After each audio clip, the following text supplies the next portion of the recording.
Hello, hello. Welcome back, ladies and gentlemen, to Delta Racing's V8 Supercars Championship. Tonight is round 2 of the championship, and we will be racing at Albert Park, a large lakeside park located within the city of Port Phillip within Melbourne, Australia. Our drivers tonight will race the 5.278 kilometres of Albert Park, competing for first place. Tonight we have our known racers, Macaroni, Shipley, Walsh, DeLuca, Fazari, and we do have some new faces with us tonight as well. We've got Bob and Emmerich. And further to this, we will have Craig Laws from Misfits Sim Racing joining us and broadcasting with us tonight. Craig, how are you doing? I'm good, Christine. How are you? Good, thanks. Just give me 1 second. I don't think you're coming through.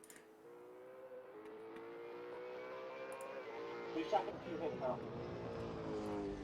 head, Give us 1 second, sorry.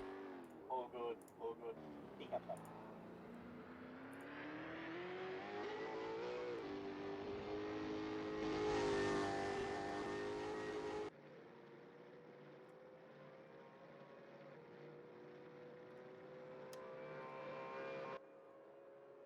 Alright, I think you might be coming through now. There we go. All fixed. There we go. How are we going? I hope I'm coming through now. Testing. Yes, loud and clear. Fantastic. How are we, Christina? How you been? Very good, thank you. Excited for tonight's race. Excited to have some new people joining us. Absolutely. And if it's anything on Friday night, we're going to have one hell of a race on our hands. Sorry about a few hiccups here tonight, guys. As we had on Friday night, and as was explained, and it's the same thing here since Delta and MSR are joint servers. We're having the same hiccups, a few of the same hiccups tonight as we did on Friday night. However, as explained on Friday night, those hiccups will be ironed out by round 3, and everything should be smooth from that point onwards. So if anything happens tonight, please bear with us. It's certainly not intentional. We're working behind the scenes really hard to smooth that out. But yes, we can only work so far, so hard. Couldn't have said it better myself. So we'll certainly be working things out, won't we? Yes, 100%. If anyone comes across anything, just let us know in the chat and we'll look into it. Absolutely, and welcome to all our regular punters. If anyone's watching the stream already, we're moving into qualifying right now. We're going to be running 4 races tonight. The boys tell me we're going to be running 2 separate qualifying sessions. Format, I believe, unless it's been changed, I think we're going to do qualifying for race 1 and 2, and then we're going to do qualifying for race 3 and 4. I believe that's the way we're going to do it. I think it's 16 laps each for each race. Yes, that's the way I've been told, and it's going to be sprint format. These guys are going to try and mimic a little bit closer to what's been done over the last 4 days with the V8 Supercars. There's going to be no pit stops and whatnot, and I believe there's going to be an open tyre format. Oh, it sounds very nice. Which means the drivers are going to be able to choose themselves whether or not they use the soft compound or the super soft compound. And as we've explained in the past, there's a great deal of difference between the soft and the super soft, and it comes down really to your driving style on where you want to really use that tyre and whether or not you can set your car up enough to make that tyre last. Some of the more important corners on this track is certainly turn 15 and turn 16, very important to set up for the front straight. We're going to be looking at turns 9 and flowing into turns 10. And that's going to set you up down the back chute, ready for turns 11 and 12. These are some of our key corners for tonight we're going to be looking at. There's going to be some very big action going around those corners, and we're going to be hoping to see some of the key runners putting on a good battle for us. And with Christina tonight, she's going to be operating the cameras for us, so I'm sure we're going to be in for a very good show. I'm hoping so. Not a problem, you'll be fine. If the Bathurst that you ran for us is anything to go by, it's going to be a great show. Very keen. I'm also excited to see our new drivers tonight and see where they place. Absolutely. Wonder if our regulars will have any competition. Well, see, it's really good because our first round we had Daniel Walsh was up in at Bathurst watching the real race go on, and tonight he's actually going to be on track, so it's going to be really interesting to see how he falls up. That's very exciting. And then we've got Cooper Shipley on board. We've got Patrick Emmerich. He's a new driver on tonight. We're going to be very, very keen to see how he goes. We've got returning Tony DeLuca. Josh Bob is on. We've got Dax Daniels. We've got Ross Macarone. It's going to be really interesting to see how he performs tonight. He's always a good front runner. We've got Alec Fazzari. And we've got broadcast Christina is on the board at the moment, but I would be on there too, but I'm not. And we've got Cristiano Caesar, and that's going to be really interesting to see how he goes. We've got a nice change up on the board here. What have we got here? We've got 1, 2, 3, 4, 5 Commodores, and we've got 1, 2, 3, 4 Mustangs. So we've got a nice little change up there, so it's going to be really interesting to see how that goes. The Mustangs seem to be able to run in their own pack, and the Commodores have been running in their own pack. But it'll be really nice to look the field up here because it starts to have their own strengths and weaknesses around this track in particular, and in certainly the hands of the drivers that run them. I know the cars up as well, and they have preferred styles depending on the cars they're in. Good thing we've got Craig here because I have no idea when it comes to cars. I'm just here to kind of work the cameras and just say a few things here and there. Oh no, Christina does a hell of a lot. She keeps me in check, you see, because otherwise it's a boys' club and I run off the rails and a few expletives might pop out, and she raps me over the knuckles when I do that, don't you? Yes, you do. He loves talking. What can I say? Yes, I get told I talk with a mouthful of marbles in wet concrete. I've never heard that before. Oh, I don't know whether it's a compliment or not. The punters that are watching us on Twitch, again, welcome. Please feel free to comment. Let us know you're there. We'll mention you if you say something, if we've got time. If you've got a question, we'll try and answer it as fast as we can. But it's nice to have you guys comment, nice to know who we've got on board. And we like to interact with you, and we like you interacting with us. It helps to keep the broadcast nice, live. And it helps with you guys too, because it lets us know what you're interested in hearing. Exactly, and if, I mean, Craig said it all there, but, I've got the chat here, so I'd also like to mention, welcome Jake and the Fat Man to our race tonight. I hope it's everything you expect. Jake and the Fat Man, now, there's a name for you. Yes, that one. Hey, not a lot of people that know that, but Jake and the Fat Man used to be a TV show from way back when. It was quite a bit of a comedy sketch, if memory serves. Oh. I think it might have been, correct me if I'm wrong, I can't remember, was that a BBC sketch, or was that an American thing? I think it might have been American. No, Jake and the Fat Man. Wasn't it a crime thing? Oh, you Jake can't ask me. I'm going to look that up now because I'm curious myself. Well, we've got 5 minutes, 30 seconds worth of qualifying, and then that'll determine the grid, and then we'll go into our first race, which is 16 laps. We've got quite the group here today. We've got 9 races. It'll be very exciting. There you go. Jake and the Fat Man was an American crime drama. It starred William Conrad as prosecutor J.L., Jason Lockeniva, and Fat Man McCabe and Joe Penny. So that would be good. There you go. The more you know. The more you know. TV We're not series just run here to by- learn about cars tonight, we're here to learn about American TV shows. I will learn about anything that comes up. That's what this show's like. That's how we keep it entertaining. We bounce things around. The TV show ran from 1987 to 1990.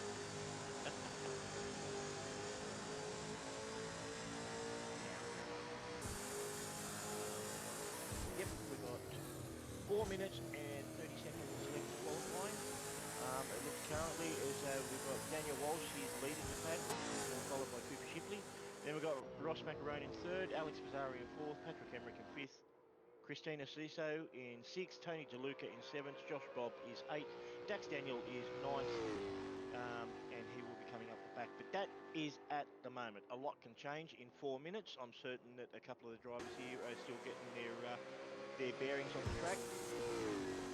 Bearing in mind that, like usual, what we will be doing is we are running a progressive track, which means our track runs with a slightly lower grip at the start, and the grip will get better as the race goes on.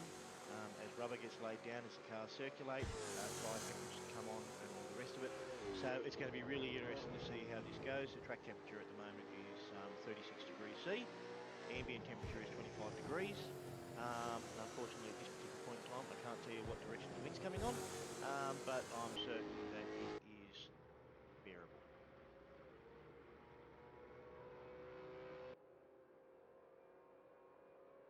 So what can we expect tonight, Christina? Is how much practice has Ross Macarone been putting in? All I can remember is that he's been on this all weekend, so I can assume that he's going to be giving these guys a run for their money. Yeah, that's going to be really interesting because we can't have Daniel Walsh or Cooper Shipley running away with it and having it all their own way now, can we? No, definitely not. And on Friday night, Ross Macarone was running around in the Mustang. Tonight, he's running around in the Commodore, so it's going to be a little bit of a change-up. And it's going to be really interesting to see how he performs tonight, given the change of platform. He's still It'll rocking also that go, Ray White car. yes, and it'll also go to show his diversity as well. He's very, very good at both. He does not mind changing the cars around, does he? No, definitely not. I think he does it sometimes to stop himself from getting bored. Yeah.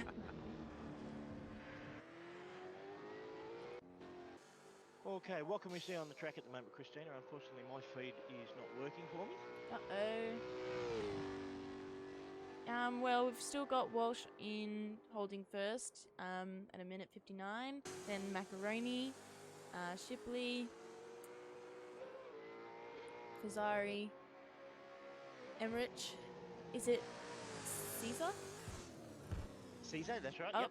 Fazari's just knocked himself into a wall. We've got Caesar, a new driver of ours. DeLuca. We've got Bob. I'm not sure. Has Bob driven with us before? I'm not entirely sure. Yeah, that's Cristiano Caesar and Josh Bob, that's right, yep. And we've also got Daniel. We do, that's Daniel. It's going to be really interesting to see how he goes there.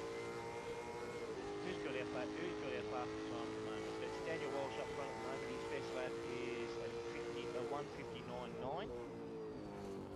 Followed closely by Ross, who is in a 2-minute flat. Followed by Cooper Shipley with a 2-minute 04.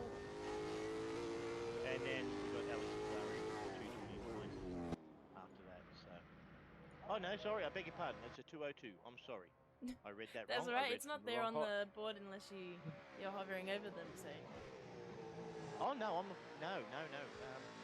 Let me see if I can pick that right now. Hang on, I'll just drop that screen.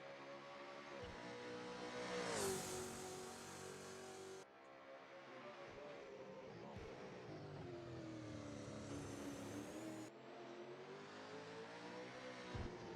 I'm just going to go quiet for a minute, guys. So, Christina, it's going to you just do a little bit of chat just while I fix up my end. Very, very quick.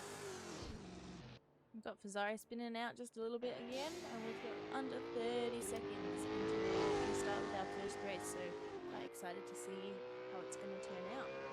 It's good to be back in broadcasting. I think last time I was not in. And we might have a little surprise visit from our other broadcaster, Alexis. Maybe not. But yeah, we'll see how it goes. Right now we're running to overtime, so we'll just get their final laps in, and then we'll start. The poll looks like it's Shipley first, Fazari second, Emmerich in third, Caesar in fourth, Daniel, then Macaroni, then we've got Bob, Walsh, and DeLuca. Interesting. It is. It's going to be very, very interesting, particularly the front of the pack there. It's going to be cool to see how things go. All right, guys. Now that's all about qualifying. What we're going to do is we're going to go quiet for a couple of minutes. We're going to let the guys get set. And we'll return to the broadcast when we get closer to race time. I hope you've enjoyed the start of the show, and we'll be back to continue it very, very soon. Thanks.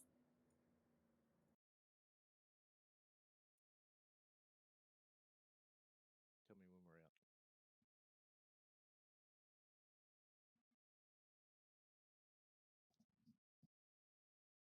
Are we out, Christina?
Okay, welcome punters. Welcome back to the broadcast. Sorry for the little delay there between qualifying and the practice for race one. As I said, we're broadcasting the cup. But we're underway. The guys are on track now, getting warmed up, ready for practice one, laying down some rubber, hoping to get some of the traction up, ready to get a good start. In the in-between, Christine has got all excited. She's seen where everybody is on the track, and we're looking for a good start. How are you, Christine? Very good, thank you. Thank you. We've got everyone on the track now, under 3 minutes until I think we begin. Yes, that looks about right to me. Absolutely. This is good. We've got some good camera work tonight. See, we've got a professional camera person here with Christine tonight. She knows exactly That's what all I'm good at.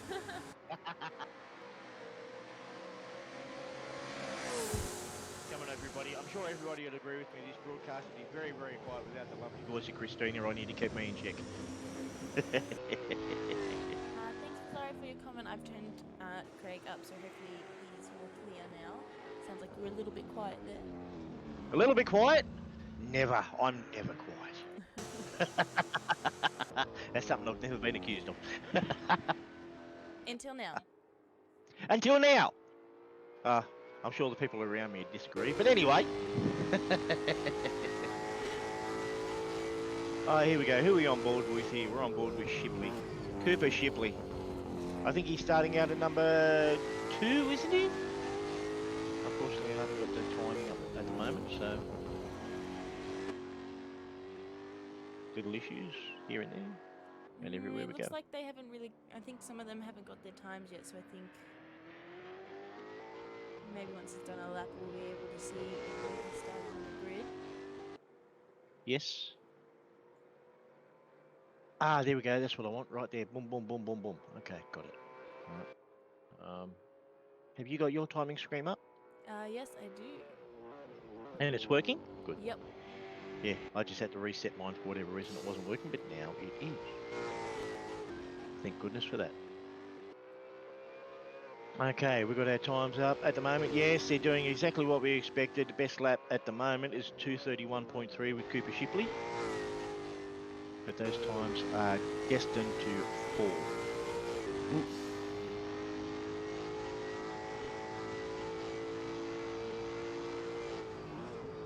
This is very, very, very good. It's got some very vibrant deliveries on the track tonight. Absolutely, I like this one that Daniel Walsh has on. Very good, Bilstein. Nice yellow, bright Commodore. And it does. Very well done. What would you say? It's matching with Shipley, where his is blue with the yellow, and then Walsh's is yellow with the blue. And believe it or not, that was not done by accident. That was actually a coordinated effort between the two of them. I think Cooper Shipley did their liveries. I think. Yeah. He does make quite a few, so I wouldn't put it past him to have done both of theirs. Not at all. I do like the look of this country racing, country thunder, Mustang. As I said on Friday night, it reminds me of a certain Falcon that was driven by Alan Jones back in the period where we had the EV Falcon. Different punters that remember that one. I really shouldn't remember that. I really shouldn't mention the sponsor he had on the side of the car that time, because it's, really shouldn't be Peter Jackson. But I won't mention that name. I won't say it because it's frowned upon to mention that old sponsor, Peter Jackson.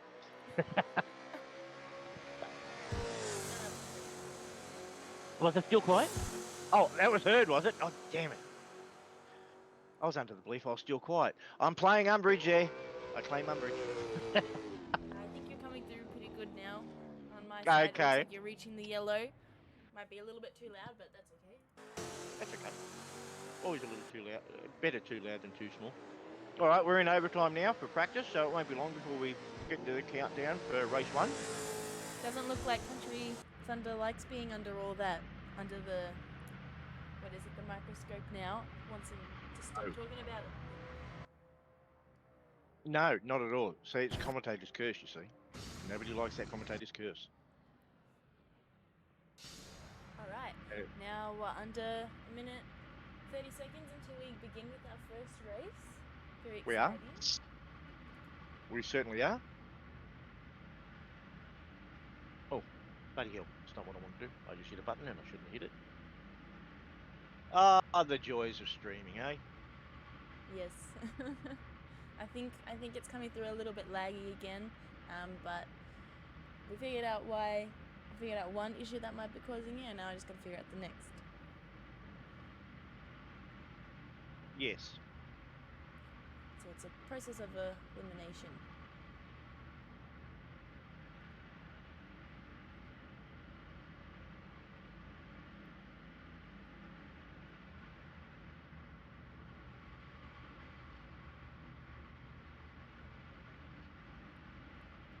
I think for the time being, while we've got 30 seconds countdown, we'll just pop on some relaxing thinking music until the race gets started.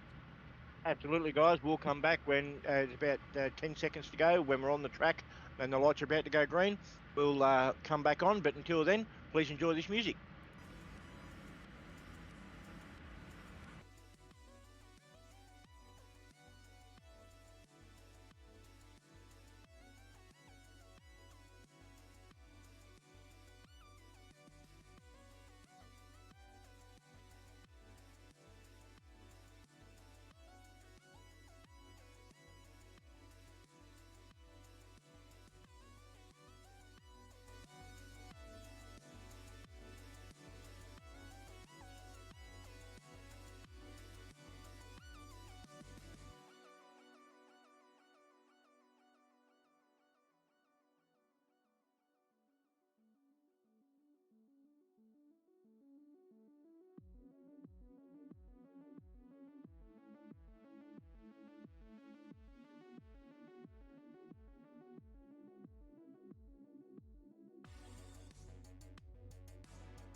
Okay, punters, here come the lights. We're down. We're about ready to go green, and off we go with Daniel Walsh getting a nice start there. We've got Ross Macarone in second, Cooper Shipley in third, and we've got Emmerich in fourth. Let's see who's going to go into first place here. Into the turn one. Oh, so who was that who went? I think that was Shipley. Was that Shipley that? No, that was Walsh that went sideways. Ross Macarone has come out in front. That was quite an interesting start, but everyone got through turn one together. That was very, very good. Nobody's come unstuck. Oh, this is going to be extremely interesting here. Ross has taken an early command of this field. Here we go, we're coming up into turn 5.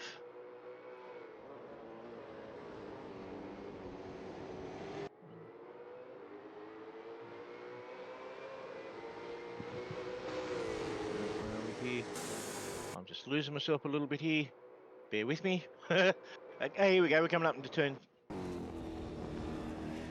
That's turn 9, there we go, and here's turn 10. There we go, that's why I was getting lost. Sorry, punters, I'm back on track now. I know where we are. We're coming down the back chute with Ross Macarone out in front. gotten a really good run here onto the back chute. We're coming into turn 11. Now turn 11 here is very, very tricky. You've got to get it in on song, retard the car enough into turn 12. Here we go. Can't come through there too hard. Very easy to lose the rear of the car there. Coming down the back here we go into turn 13 with Daniel Walsh looking in the background, looking to make a move. He probably won't do it here. He might try and get a nice run through turn 14 and try and set him up into 15. Exactly what he's doing here. He's going to try and range up on him. Here we go, range right up, turn 15. Oh! Was that a bit of contact? If that wasn't contact, that was very, very close. Very good run out of turn 16 onto the front straight. Ready to start lap 2. I think we've had an accident. I think we've had Josh Bob go off in the back there. I've seen a little bit of a problem going on back there, so it looks like Patrick Emmerich and Josh Bob might have had a bit of a coming together. A little bit going on at the back there, I think. Shipley's dropped off, Alex Fazzari's come up, Cristiano Caesar's come up. Cooper Shipley's back up. He's just taken back over from Cristiano. We've got a little bit of movement going on back there, which is quite interesting. Here we go, we're on with Walsh. Oh no! I wonder what's happened there. It's all happening. Here we go, we've got Cooper Shipley in third. He's chasing down Fazzari.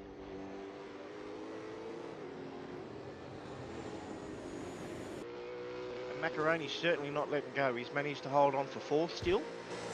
He's still very much in touch with this field. Josh Bob is in the pits by the look of it. Yep. That's quite interesting.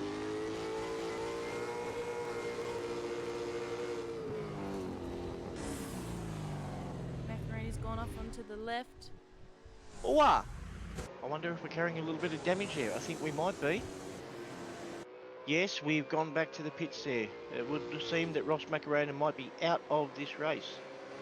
We'll have to see what happens there. Wait and see. That's unfortunate. Daniel Walsh in first position. With a good lead there. Our gap between Daniel and Alex Fazzari is 4 seconds. Got a 4-second lead over the rest of the field, which is... But here we go, we've got Alex Fazzari being chased down here by Cooper Shipley in third place.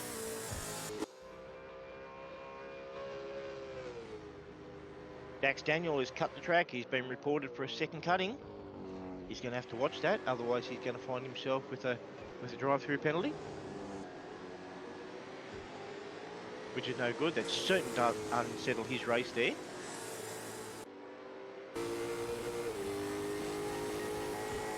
Christina's doing a wonderful job here with the cameras. Be quiet, just gotta concentrate. That's fine. Here goes Cooper Shipley under Alex Fazzari. He's made that move stick. Oh no, Alex is giving him a little bit of a tap for the trouble. Trying to upsettle him. Oh no, he's come across rather hard. Oh, but he's gone off for the trouble. I think he's driving a little hard there. Cooper Shipley's certainly not one just to let him have it. Oh no, Alex is pushing a little hard here. We've got Cristiano Caesar ranging up on the back of him, ready to take advantage of a little bit too much shenanigans. Here we go, we're coming into turn 9. Turn 9 is such an important corner. Get through here smoothly, wash out to 10, on the accelerator, fast down the rear chute here. Very important to get the gear changes just right here, coming down the back. Cristiano's ranging up on Alex Fazzari here. He's got the run in here, but he's not going to be able to hold it. Coming into turn 11. And switch back to turn 12. I think he's just cost himself. And in the meantime, he's allowed Cooper Shipley to skip away a little bit for the time being. Going to give Cooper just a little bit of a breather. We've got Tony DeLucas coming up from the background as well. He's looking to get into this fight, and if these people in third, fourth and fifth don't settle down a little bit, they're going to find Tony DeLuca back on them very, very quickly. And as we know, when Tony DeLuca gets on the back here, that spells trouble. We've got a hard racer in Tony DeLuca, and when he smells blood in the water, he goes a fishing.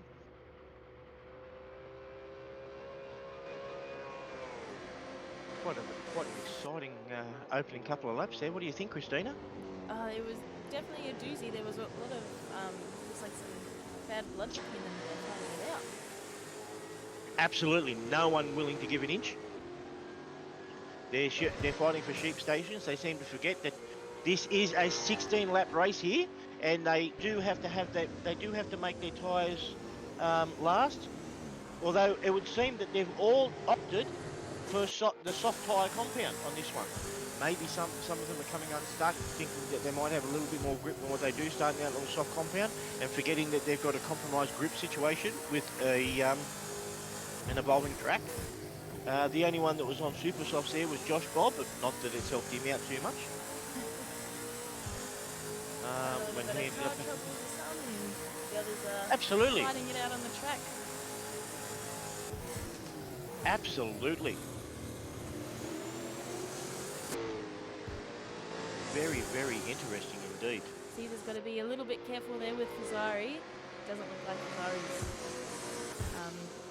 a team player. For sure.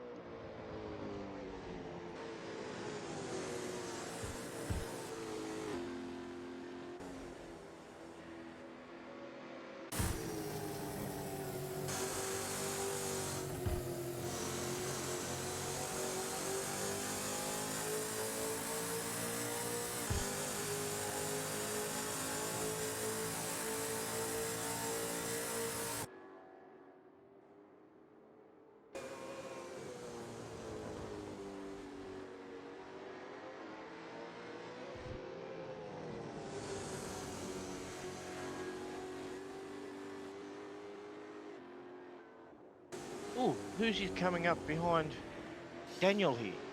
Coming up that's Patrick Emmerich coming up quite fast. There's Tony DeLuca. Where's Tony in comparison here to... He's 3 seconds off Cristiano. But I don't think it's going to take him long to close that up at all, do you?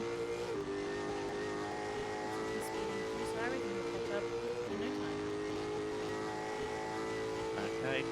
It would seem that Ross McRone has had problems with his car and he seems to be out for the night, unfortunately. That's going to be real unfortunate.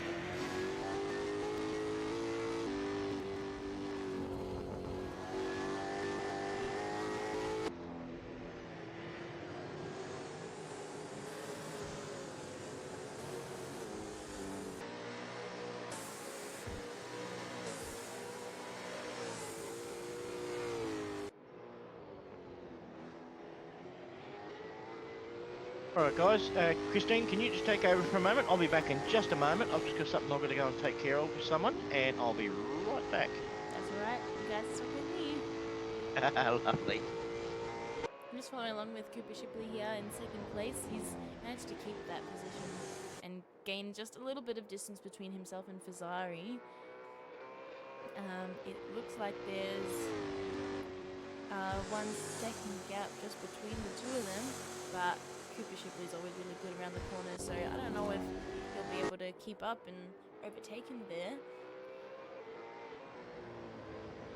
And then Caesar's not too far behind, 2 seconds away from taking third place.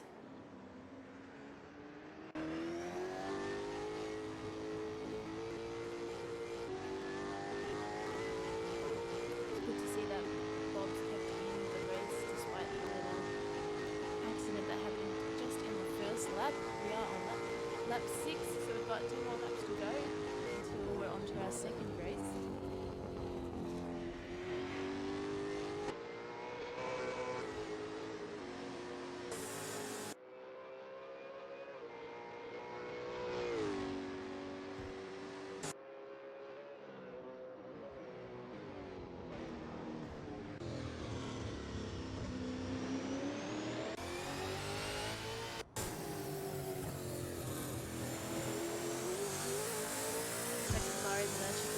get ahead of him there.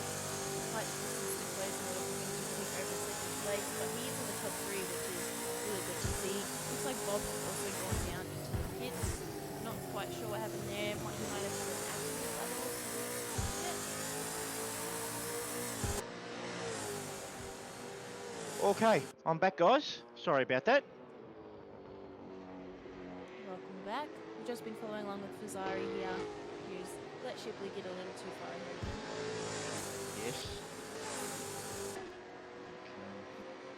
Okay. What have I done here? I've done something. Well, I have. Hey, up. There it is. How I dropped that is beyond me, but we're back. It's good. We're gold.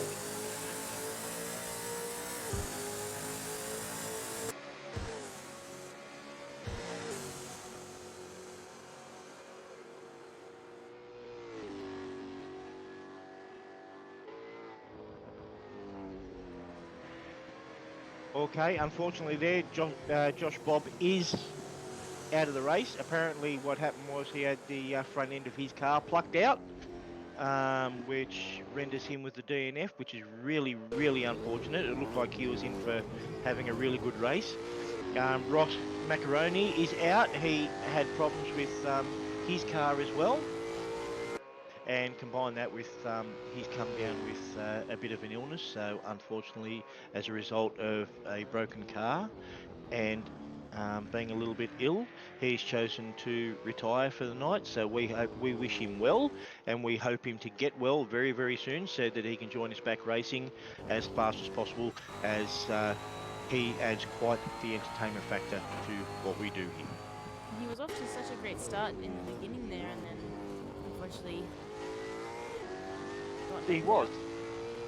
He was, unfortunately, and I wonder what that was, whether or not it was a combination of the car, the track, soft tyres, there's any number of different situations. And unfortunately, since I think he's hopped on a helicopter and he's already gone home, a la Mark Scaife. Unfortunately, he's not going to be around to interview, but hopefully between races 1 and 2, the lovely Christina might be able to get hold of him, and we might be able to find out exactly what happened. But we'll wait and see how that goes. He might decide not to take the call. If he's feeling under the weather, he might decide to bury his head under the pillow, take a Panadol or something like that, and try and get an early night. But we do wish him well, don't we? Yes, of course. I'll make sure that he has an early night. You'll make sure he has an early night? Yep. Look out, you're on warning there, Ross. Welcome to the Stream Aussie Motorsport League. Good to have you on board. Welcome back, Johnny. Good to see you back again, mate. Always good to see you here. This is John, as we were explaining on Friday night. He's become a regular watcher. He's watching us quite regularly here. He and I are quite good old friends. He and I pretty much I think I started a little bit before him. He came on a little bit later, but nonetheless, both of us have been around for years. John has suggested he might try and join Misfit Sim Racing when we go racing for round 3. So we'll just have to wait and see with that. That'll be quite an exciting development if that can happen. I definitely think you should join in the races for Misfit Sim Racing. They're really good, very exciting, and there's lots happening in those races. Very much the same as what we got going on here with Delta, and we've got Patrick right now ranging up very quickly on Daniel. I wonder how this is going to go. Here we go. Side Daniel's by side. Yeah. Oh, he got him into turn 1. Look at that. And Daniel's just got his second warning there, I believe, for cutting the track, which is unfortunate. I hope that doesn't keep going. Alex has also got Alex Fazzari has got 2 warnings. Cristiano's got 2 warnings as well. Daniel Walsh has 1. Cooper Shipley with 2. Wow, looks like everyone's been misbehaving just a little bit, eh? But that's all good and well. We're all pushing really, really hard, which is why we have a couple of warnings. It's very easy to overstep the line from time to time. And finding yourself outside the lines doesn't always mean you can go faster. Sometimes it actually means you lose a couple of tenths, which can cost your position. And in this crowd in particular, when you lose that position, it can be very, very hard to find that time back. Daniel Walsh at the moment seems to be having everything his own way, with Cooper Shipley 14 seconds off. And we have Alex Fazzari 5 seconds off the back of Cooper. We have Cristiano 3 seconds off the back of third position. Tony DeLuca 3.6 seconds off the back of fourth. And as we go down the pack. So we certainly have, on lap 9 here, we certainly still have plenty of time and plenty of room to get some keen battles going there.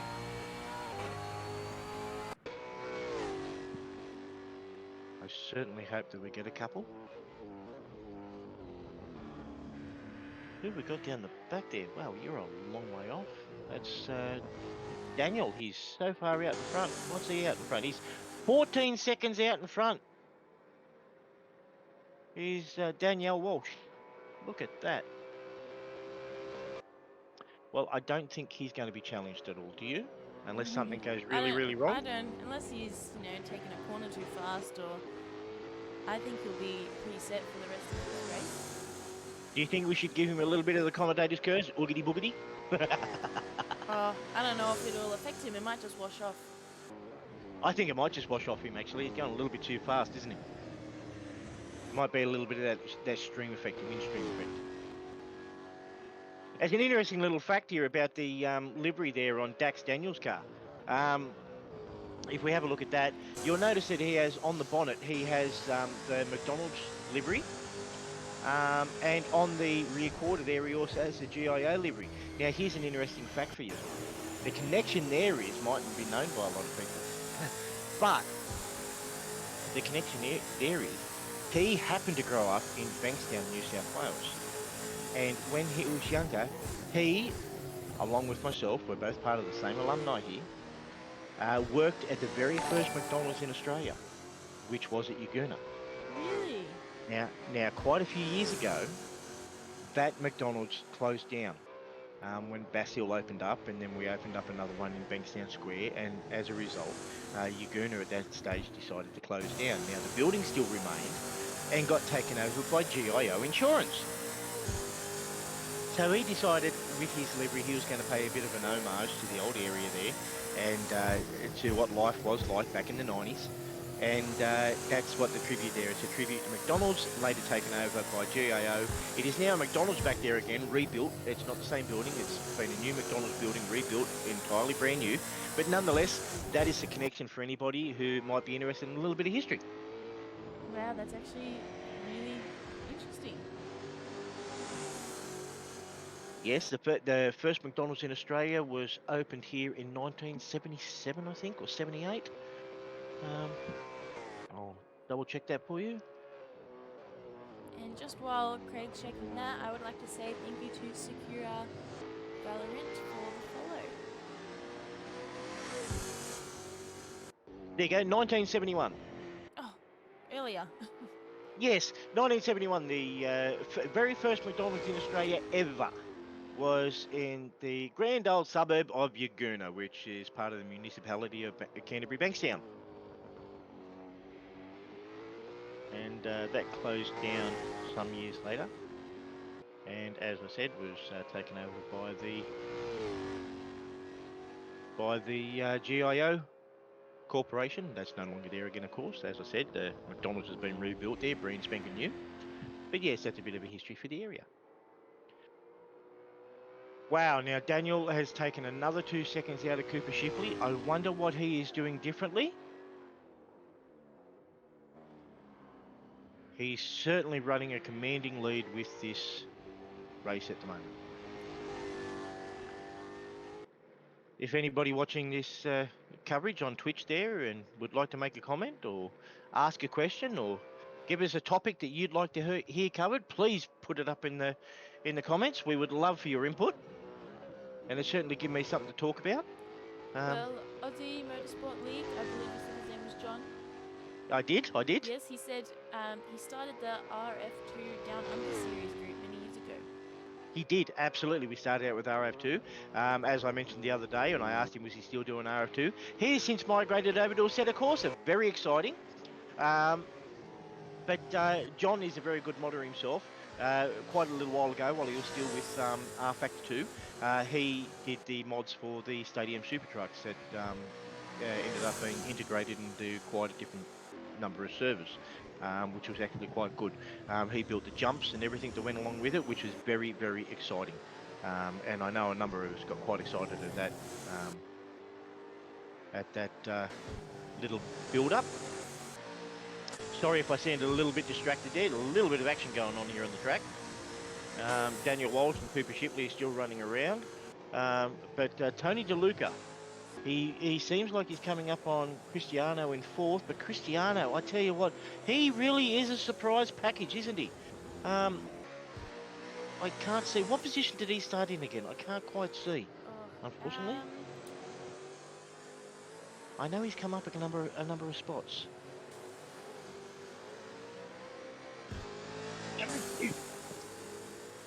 He's held fourth place pretty well after, I think he might have started fifth in the grid. Right. Fifth Well, or even sixth, starting. and he's held fourth position really well after taking it from Macaroni, so... Yes, he's done very, very well for looks himself, like he hasn't might he? be our next up-and-comer. I think so. He's doing really, really well. And he's holding Tony off, which is really surprising because Tony is no slouch. I mean, Tony's fastest lap at the moment is a 2:04.4, and Cristiano's fastest lap is a 2:04.6. And funnily enough, they were just done on the last lap. So they are really pushing, and it shows that Tony has not given up the ghost yet. He's still pushing very, very hard. There are 5 laps remaining to this race.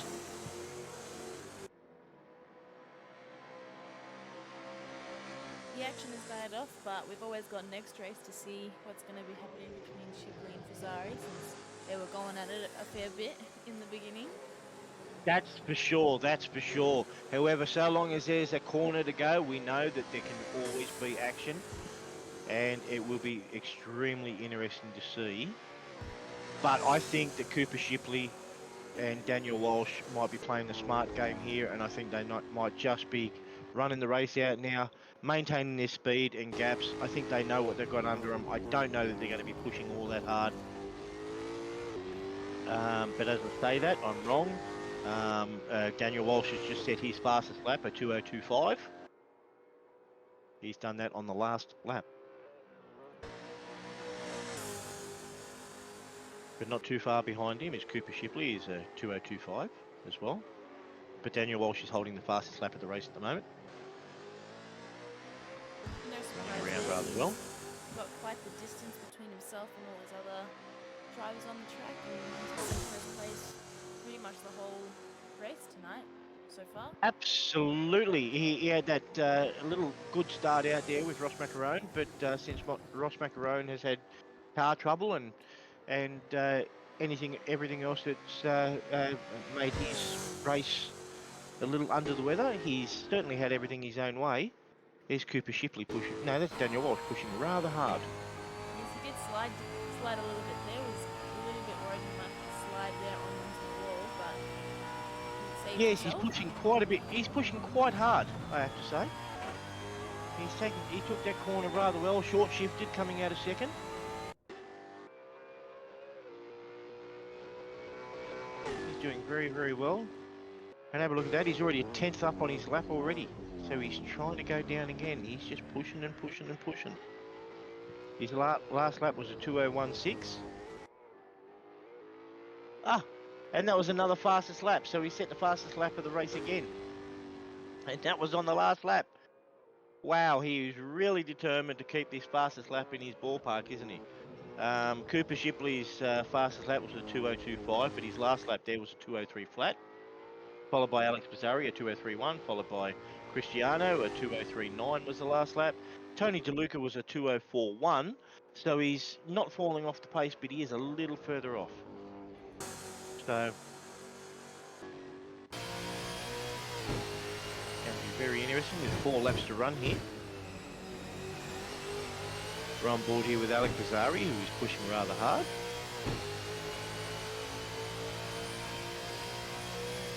And Alex currently has an 8-second gap to Cooper. and he is running 6 seconds in front of Cristiano in 4th position. So unless something dramatic happens, first, second and third looks like they might be where they're going to be for race 1. But not to worry, just remember we have race 2, 3 and 4 to come. That we're running sprint series tonight, so it's all 4 races are going to be 16 laps. It's going to be all action from start to stop. There is going to be no pit stops, no change in compound. I believe we're still running open compound for this round, so drivers are going to be free to start on whichever tyre they like, soft or super soft. So it's going to be really interesting to see if anything changes, although as we've opened up, I think people may very well stay on the soft. But it'll be interesting to see how that goes. Tony DeLuca really is not giving up the ghost here. We're going to have to wait and see. We're coming down to turn 15 now. He hit that apex really nice, drove it out nice. A nice short shift here. Tuck it in. And spent it on the throttle. Nice. He gave the throttle a little bit of a whack there. Gave a bit of a fishtail. Certainly wouldn't have helped his drive out there down the front straight. But we'll have to wait and see how that goes, eh? Okay, we have 3 laps to go now. And that last lap there, Tony DeLuca was a 2:04.2. Cristiano was a 2:03.8. So there was a 4/10 difference there. So Cristiano was 4/10 faster than Tony. And that can easily be countered by some of the exits that Tony's been finding himself there. If you hit the accelerator just a little bit wrong, if you don't quite meet that apex right, if you don't get your gearing just right, there's a whole margin of factors that go into play here to getting your lap right. A gear shift a little too early or a little too late is enough to drop a tenth. Dropping a wheel over on the dirt can drop you a couple of hundredths. There's many different areas of this track that you have to combine together to get a nice fast lap. And Daniel is proving that he is not slowing down. He has just set the lap record again, a 2-minute flat on his last lap. Cooper Shipley, still, he's set his fastest lap on his last lap, which is a 2:02 flat. Alex Bizzari on the last lap was a 2:03.2, not his fastest lap. Cristiano on his last lap was a 2:03.8. That was his fastest lap for the race. So certainly, everybody seems to be trying to put their best foot forward. Nobody seems willing to let up there, Christina. Not at all. Looks like this is how we're going to finish our first race. Absolutely, starting our penultimate race, our penultimate lap now. Second last lap. And Daniel Walsh has done his fastest lap again. Can you believe it? Unbelievable. He really does not like to conserve. And he's doing a 2 seconds a lap minimum faster than Cooper Shipley in second spot. So he's opening up quite a good lead there.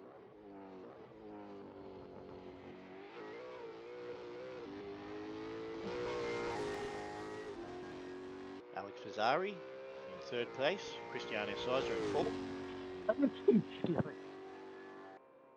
We've got Tony DeLuca in fifth. Patrick Emmerich in sixth. Dax Daniel in seventh. And we have Josh Bobb is DNF, unfortunately, after having the front end of his car taken out. And we have Ross McRone, who has retired with car trouble as well, which is quite unfortunate because we like having Ross on the track. He certainly has his own flair and certainly brings quite an interesting dynamic to the race. And certainly, our third race. yes, for sure. It'd be nice to see him there. Whether we will or not, I don't know. But there's every chance in the world. Let's see what his pit crew can do, and let's see what the course doctor can do to get him back. Okay. Here we go, Cooper Shipley. Coming around to start his final lap in second place. 12 seconds off the lead, so he's gained a little bit back. Oh, have a look at that. Daniel, I don't know what's happened there. Did Daniel have a mistake? His last lap was a 2:10. So he was 10 seconds slower on that last lap. Looks like he's mucking around just a little Oh, bit. I think he is. I think he's having a little bit of fun here. He's trying to do a Shane Van Gisbergen. Let's hope he doesn't cook those tyres and send the car around. Wouldn't that suck right at this point? Here I am, I'm going to enjoy my last lap. No, I've gone around. Oh, no, you wouldn't hear the end of it, would you? Let's just hope that happens. I can hear the crowd miss it. now.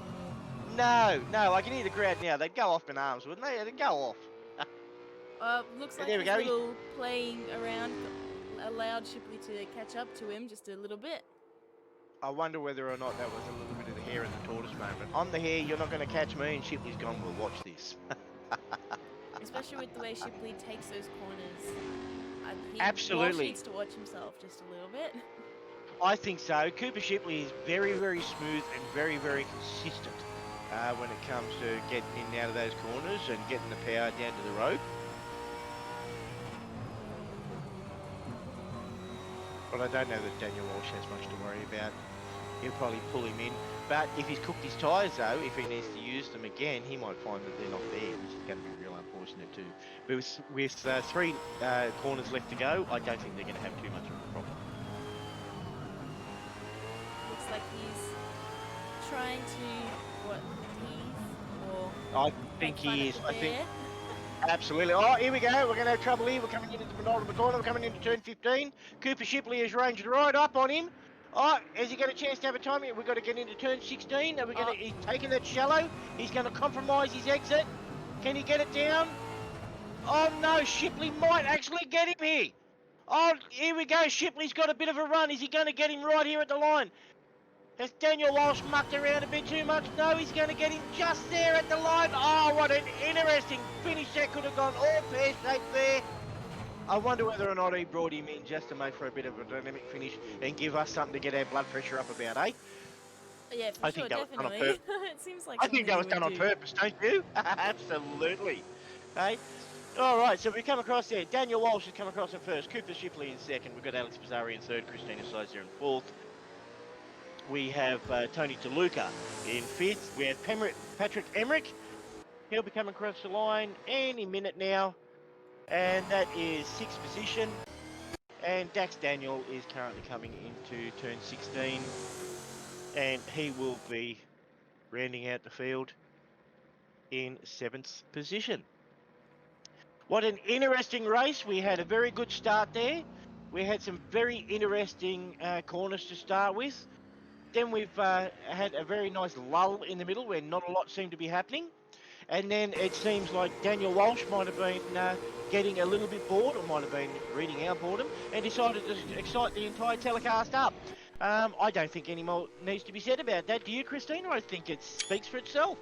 Yes, you've said it all, really, and looks like they're just enjoying their last couple of minutes on the track before we head on to our second race. Absolutely. And on that note, guys, thank you for joining us for race 1. Please hang around. Race 2 will be starting soon. We're going to take a little bit of a break in between now. We're going to identify with our drivers, see if we can find out what's going on. And we'll be back very, very soon. And give us about 5 minutes. And in 5 minutes' time, we will return for race 2. In the meantime, the Twitch server will stay open, even though we won't be broadcasting, but the chat window will still open. So please feel free to leave any comments you'd like, and when the stream resumes and our broadcast resumes, we'll be more than happy to address any comments that are made. Stay tuned. Thanks, guys. Bye.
wait to see the start of it.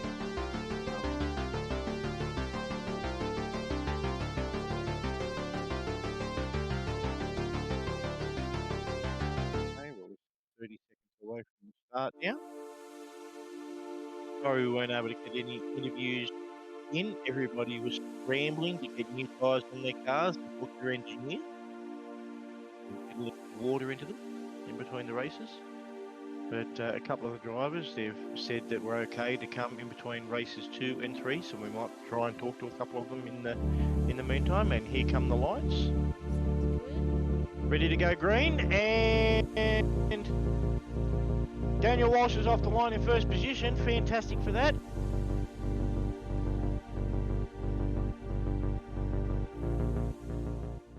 Cooper Shipley.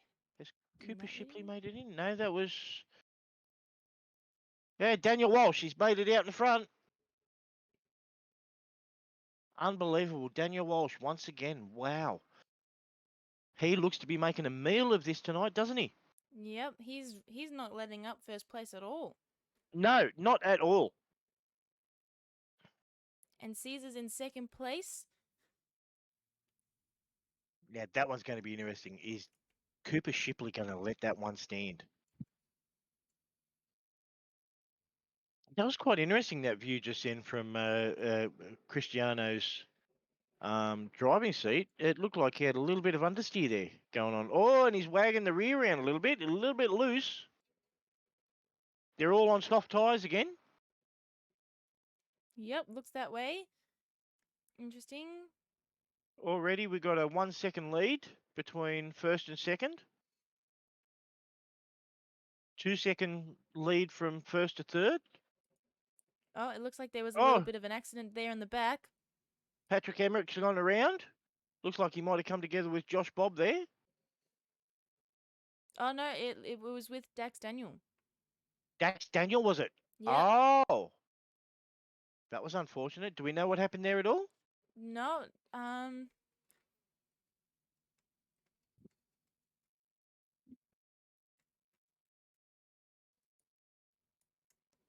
not sure what happened between those two. Might have to suss it out at the end. Absolutely. Well, look, Dax Daniel looks like he's ranging up here. We might get a little bit of a battle between him and Tony DeLuca, who thinks he's going the way they're going, which will be very interesting. Cooper Shipley's racing up on the back of Cristiano now. And who we got? Actually, Alex Pizzari's ranging up on the back of Cooper. I wonder how this is going to shape up. And Tony DeLuca's hanging around in the background there, waiting for someone to make a mistake.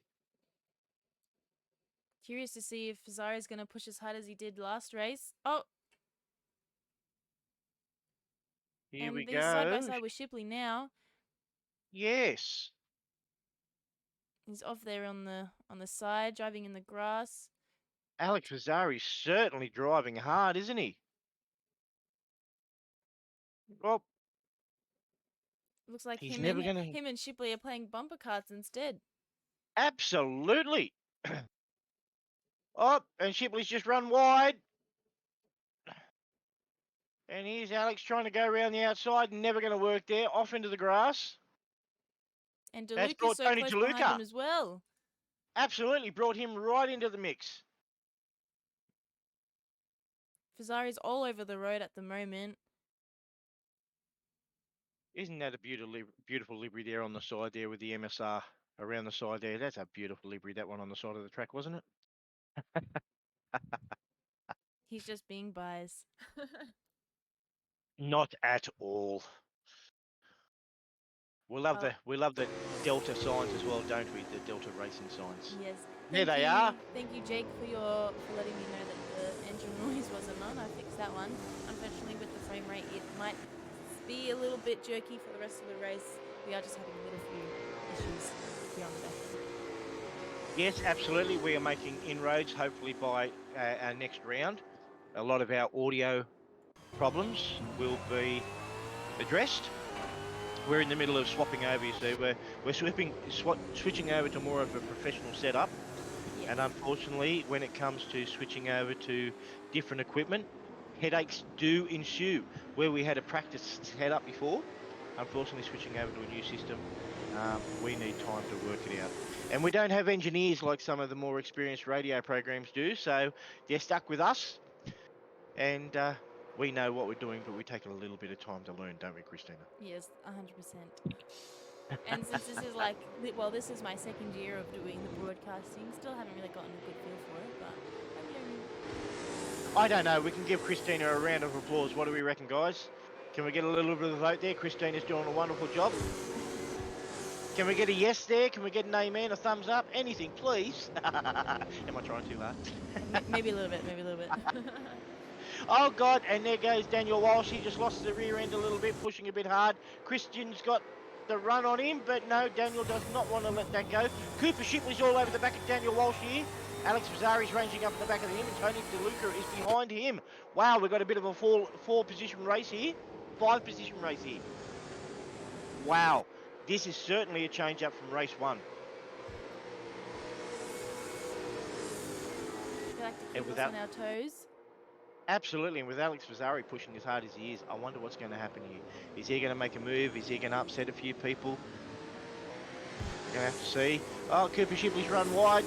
Daniel Walsh is not having it his own way here. I think there was a little bit of a push and shove there. Tony DeLuca's right in it. We've got a four-way run right here.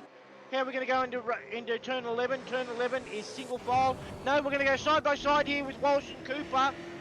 Unbelievable. They sorted that out coming into turn 12. I'm glad they did that. That could have come up real unfortunate real quick. While Christian's taken over the first position here and he's running away with it. We've got Cooper and Vazzari still fighting over second position here. They're going at it tonight. First race, second race. Complete different turn of events, isn't it? Wow, we're pushing rather hard here. We seem to have a bit of an open pit situation here, so it's going to be interesting to see what happens there. Is anyone planning to perhaps try and take advantage of a stop and put on different tyres? I wouldn't think so. With only 16 laps. 4 laps gone now, that would leave 12 laps to go. 13 laps, I'm sorry. That's fine. 12 and a half laps to go now, so for someone to pit right at the moment, to try and do something tricky, the trick might be played back on them. But this is really, really tight racing. Right now, Daniel Walsh and Cooper Shipley are separated by hundredths of a second. Daniel Walsh ranging right up. And this is allowing Alex Vazzari to skip away a little bit and hopefully have a go on Christian. Cooper Shipley running wide there. Daniel Walsh taking advantage of it. Absolutely, he's certainly putting on a show here, isn't he? And as you can probably tell by the contrasting colours of these cars, they are for all intents and purposes teammates. So they're going to try their best not to run each other off here, but there are no promises. I believe the team has given them permission to race. But as with all team orders, race but don't touch. And the drivers say, yes sir, no promises. And we'll have to see how the race goes. Just to, sorry, I don't even know what the word I'm looking for is, but at Jake's request, we're going to show off Josh Bob here in 6th place. Yep, who absolutely. was lucky enough to get that position just from the little, what would you call it, the little battle that Dax Daniel and Emmerich had. Yes, he has done that indeed, yes. Daniel he is now 24 seconds behind Josh Bob, so that must have been one hell of a battle there. Josh is 17 seconds off 5th position, which is Tony DeLuca. Let's see how he actually does with that one. Doing a lot better this race than the first race, which absolutely. is good to see him travelling well, since it is, I believe, his first time with Delta Racing tonight. And he's doing a very, very good job. If he can keep the car straight and keep himself out of trouble, it'll be valuable miles for him. Definitely rooting for you there, Josh Bob. Absolutely. Certainly all you need is a little bit of time on the track in race conditions. get a feel for it, and it won't be long before we'll be racing up the front with the rest of them. And speaking back out up the front, we're back on board now with Daniel Walsh, who seems to have cleared Cooper Shipley, and is now tackling with Alex Fazzari. It looks like... Who's there? Oh, yep, it looks like Fazzari's got quite the distance to close in order to get to first place. He was battling pretty well there in our first race with Shipley until he took over and took second place, but this one's turning out to be quite interesting compared to our first race. Absolutely, with Fazzari at the moment sitting 1.5 seconds off first position. But I wonder if that has to do with Daniel Walsh being on his bum and not giving him it all his own way. And Daniel will certainly be watching his rear view mirror for Cooper Shipley, who is not letting him run away with that one either. Not at all, definitely putting the stress on him here. At the moment, running in third position again is Daniel Walsh, and as with the first race, he currently holds the fastest lap at a 2:04.8. And the next fastest lap after that is Alex Fazzari with a 2:05.7. So that's going to be very, very interesting to watch. A 2:05.8 and a 2:05.7. But a 2:04.8. May not be able to hear it, but we've got some fireworks going on in the background, and I think it's perfect timing for such a intense and exciting race going on. So looks like everyone else in the world is in on it. Absolutely. Get those fireworks going. Cheer on your favourite drivers. Give us a message that we can pass on. We'll be bringing them on for an interview at some point. I have no doubt in my mind. We like your support. The drivers love your support.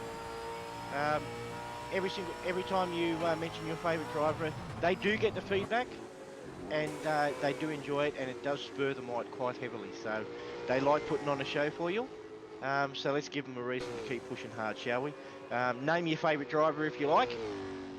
You can do it right here, and we will pass it on to them during the break, and we will certainly let them know who you are and who their fans are. It looks like Dweck has fallen a little bit behind from our top four drivers, a little bit, but I'm sure he'll pick it up in no time.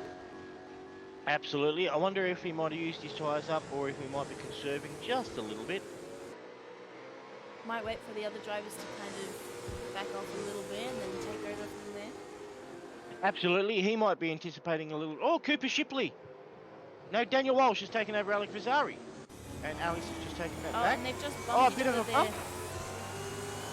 Absolutely. On the back of Alex Fazzari's number plate there, the sponsor for Track Racer, funnily enough, was the exact rig that I use. It's a Track Racer TR8 is the one that I use, if anyone's interested. Track Racer is a fabulous platform. Oh, it looks like he's just slid just a little bit onto the grass there, but he saved it. Absolutely. Pushing a little bit hard, trying to get the drive off the corner there. And unfortunately, that does tend to run you a little bit wide. He's running a little bit shallow here into turn 13. Trying to set up for turn 14. Here we go. How's he going to go? Turn 15. Here we go. We've seen turn 15. A good setup here. No, no. Can he get the run into turn 16? Here we go. An important corner. Can he get it turned in, get the power down, and get a run on him? And he has. But Alex is right there in his way. He might have had to check that up instead of getting the bump and run on Alex. Well. Absolutely. Here we go. He's going to try and outbrake him into turn 1. Is he going to be able to hold it, pull it up, and get it turned? No, he didn't. He's had to pull out of it. Alex has held on for another corner. This is turning into be one hell of a fight. I think that might have been a bit of a push there again from Daniel Walsh on the back of Fazzari. I think this is getting personal. Alex is going around the outside there, going into turn 4. He's got it. Now we've got quite an important couple of conflicts. There's turn 5, turn 6. Walsh is trying really hard to hold on to second place there. Absolutely. Into the corners. Oh, we cut that corner there. Now we're coming up to a very important corner, turn 9. This corner here is key for the run down to the back chute. A good corner here, a good entry and a good exit into 10 is key. Absolutely key. And he's done it. An excellent exit there into turn 10. Excellent down the back chute. Looks like he's got a good drive there. He might have got a little bit over Alex there. Now coming into turn 11, can he hold it, get it switched in nice, pull the car up over for turn 12, drive it out. He's done that wonderfully, a little bit wide coming up turn 12, but that's good. He's held it up before hitting the grass, so that was done marvellously. Now coming into turn 13 is a little bit of a moment to have a breather, but certainly nothing to rest on your laurels, as we've seen coming down here into turn 14 now, and that is a set up for the perfect turn 15.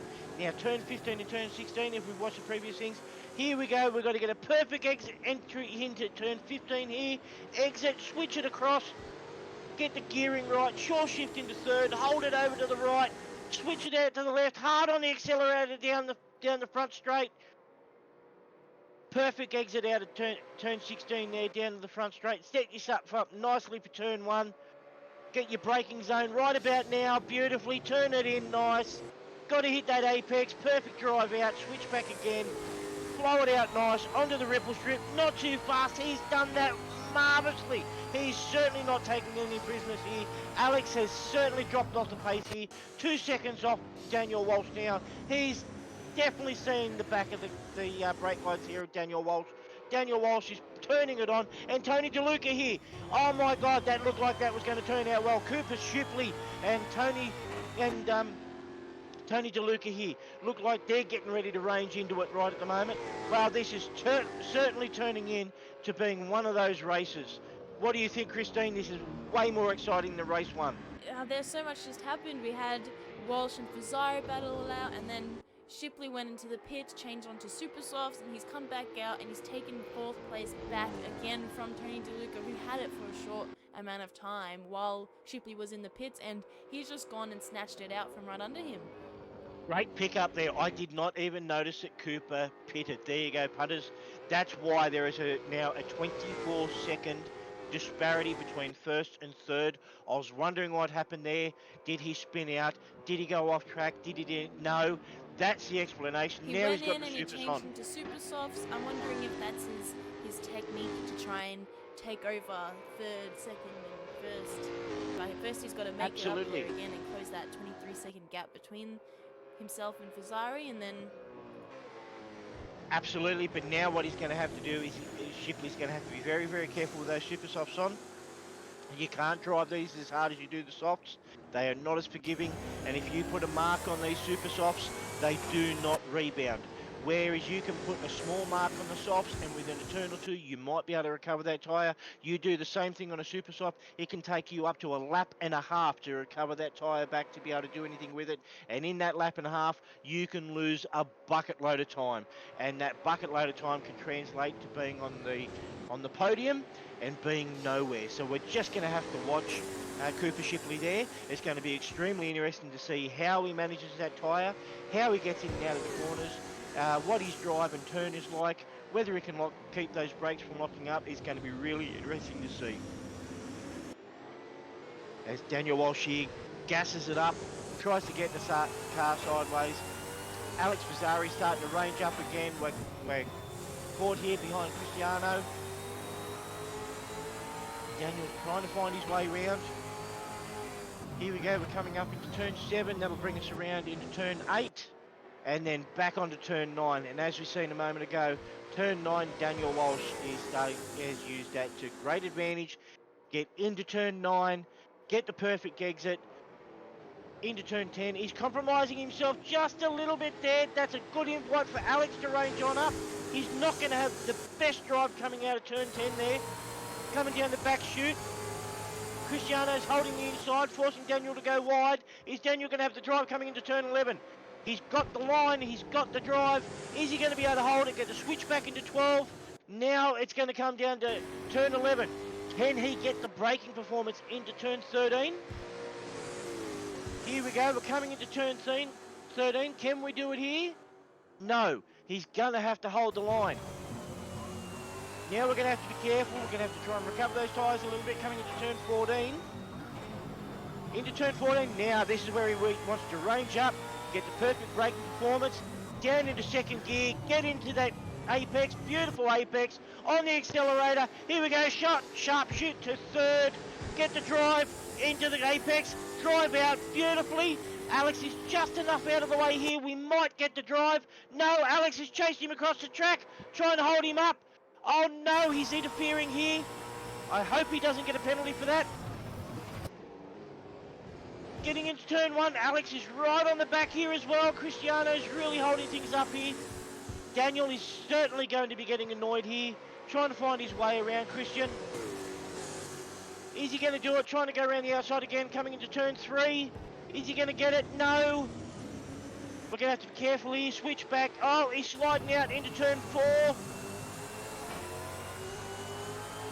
Here we go. It's a short shift back to turn 5.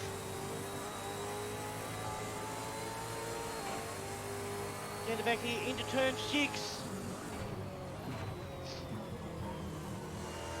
I beg your pardon, turn 7. Now we're coming around here into turn 8. Oh, and he's just knocked him on the front there as well. Just gave him a tap, trying to let him know he's there. Here we go. We're ranging up. Here we go. Can we back it up? Here's turn 9. As we've seen, Daniel is using turn 9 to great effect. Here he goes. Perfect. Notice how he got over that ripple strip nicely, which meant he was able to hold that car on, get on the accelerator a little bit harder. Beautifully done. He's holding it inside into turn 11. Pull it up beautifully over the ripple strip. Brought it across into turn 12. Get down the rear chute here. Oh God, I'm about to lose my voice. This is going so well. Christian is doing a wonderful job holding Daniel off here. The pressure here for what Daniel is putting on. Oh my God. Here we go into turn 13. Setting him up. Oh, beautifully. Look at this. Here we go, setting it up for turn 14. Now he's going to try and get the inside run coming into turn 15. Is he going to be able to do it? Come out here. Try and get the switch back. Is he going to get it? Yes. Yes, he got the switch back. Can he hold it into turn 16? Get the perfect drive here. Yes, he's got the drive. Can he hold it? Perfect drive here. Now, what's Christian going to do here? Is Christian going to try and hold him off in turn 1? Is Daniel going to be able to get the braking performance going into turn 1? Here we go. Christian's still there. No, Alex is on the inside now. Oh my God, Daniel's not going to be able to get back, but he did. Oh, this is turning out to be so exciting. There we go into turn 2. We're coming down to turn 3 now. Oh my God, this is turning in well. Alex is sitting well back here. Daniel's down the outside again. Switching back across. Oh wow, I'm getting dizzy. Oh wow, this is turning out to be really exciting. I've got to stop myself from screaming from just the anticipation. Alex is stopping Walsh from getting into that first place and moving as freely as he wants, and Caesar's just holding first place so well. Absolutely. He's maneuvering around Walsh so well, and they're just constantly side by side. Here we go. We're coming down the back chute again. We're coming down to turn 9. Looks like Daniel might actually have it this time. Coming into turn 9, can he hold it? Christian, what's he going to do here? He's trying to hold him up to turn 10. Can we get the run down? Daniel, as we've seen, gets perfect shot down here. Oh no, Alex has decided to butt into this. He gave Christian a bit of a shove. He pushed Christian wide. That's enough for Daniel to get through here. Now what's going to happen here into turn 11? Is Christian going to give return serve to Alex? Perfect run into turn 12. I think Daniel's tried to be a little bit conservative there. Coming around here into turn 13. Alex is still there. Christian's holding on to the back of Alex. Here's Christian trying to go into Alex. What's going to happen here? Is he going to get a bump? No, yes. I don't. Oh my goodness, this is turning out to be a great race. Daniel now has had enough of it his own way. Come through turn 14. Here we go, turn 15. Those front tyres are going to be hot. Are we going to get into the apex? No, we ran wide of the apex. We're going to have to be careful coming in here. No, we're coming into the pits. He's going to change tyres. He's going to switch onto the super soft. What's we going to do here? They're all headed into the pits. Oh my God. Now they're going to bring Shipley into it. And here comes Shipley. Shipley's coming around to take over the lot of them. Oh my goodness, this is turning out to be a marvellous race. I cannot believe how this is going.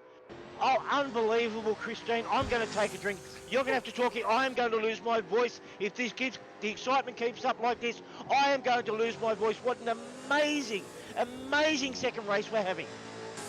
Looks like they've just gone in and they've replenished their tyres, still on the softs. Caesar's the only one that's changed onto the super softs. Fazari's there in second place, DeLuca in third, Walsh in fourth, Caesar in fifth. Now they've all just got to catch up and see where we go from there. Shipley's taken over first place when they went into the pits there. What a perfect opportunity for him. Absolutely, And now he's just going to gain all that distance. Absolutely, and now we're going to see some real craftsmanship from the likes of Daniel Walsh, Tony DeLuca, Alex Fazzari. Let's see what they can do now from that position. We've got a 7-second disparity now between first and second, and we've got a further 1.2 second from second to third, and Daniel Walsh is 3 seconds off that again. Now let's see how that washes out as we go on. Currently, Cooper Shipley is holding the fastest lap time at the moment at a 2:02 flat. Our next fastest lap there is Daniel Walsh at a 2:03.5. So at the moment, the fastest laps are being held by Cooper Shipley and Daniel Walsh, but is that anything to be? That's nothing that's unexpected there, particularly with Cooper Shipley running around with the super soft, having it his own way there for a little while. However, I wonder if those super softs are going to hold. He's certainly been running around on those for a good 5 or 6 laps now. And now the question is certainly going to be, can Daniel Walsh, Tony DeLuca, and Alex Fazzari, can we phase these soft tyres back in enough to do anything to damage or challenge Cooper Shipley, or has Cooper Shipley done enough to now run away with this? And now we're going to be looking at the battle between second, third, and fourth. This is certainly not done for second, third, and fourth at this point. Big question mark over first position. But we're certainly keen to see how this one wraps up. It is not over by a long shot. 4 laps to go. Yeah, so much excitement there just in those last couple of races. This is nothing like our first race. Not so much at excitement. all. So I'm kind of looking forward to our third and fourth as well. They're giving us one for our money now. Absolutely. Got us hanging on the edge of our seats. Looks like Walsh and DeLuca there are side by side now battling it out. DeLuca's caught up and he wants in on the action. Absolutely, and let's not forget here, let's give a big round of applause here to Christina, who is our camera operator and our race director tonight. She's doing a wonderful job keeping up with the action. As I'm calling the race, she's doing a marvellous job keeping up with the punters, following the action. Big round of applause to you, Christina. Thank you. Without you, I don't think the broadcast, I don't think I'd be able to follow it quite as well. You are certainly helping to keep the excitement up, as well as the on-track action by the drivers. And as I'm speaking here, here's Daniel Walsh trying to challenge Alex Fazzari again for second. This is not over by a long shot.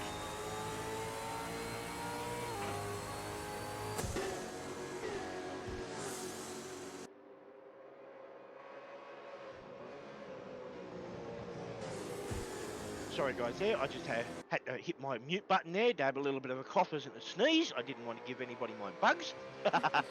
Yes, no, we don't want any of that. No, we certainly do not. We'll share the love, not the bugs. I think you need a round of applause as well for commentating all of that. That would have been such hard work. I would have been. Oh, and here comes Daniel Walsh. Did a timeout midway through. And here goes Daniel Walsh. Here we go through turn 14, coming into turn 15 now. Turn 15 as we... Oh, and Alex is trying to force him off here. Coming through turn 15. Can he get the run onto turn 16? Oh, that's certainly going to unsettle Daniel. Oh, I'm losing my voice here again. And here comes Tony DeLuca. He's chasing up.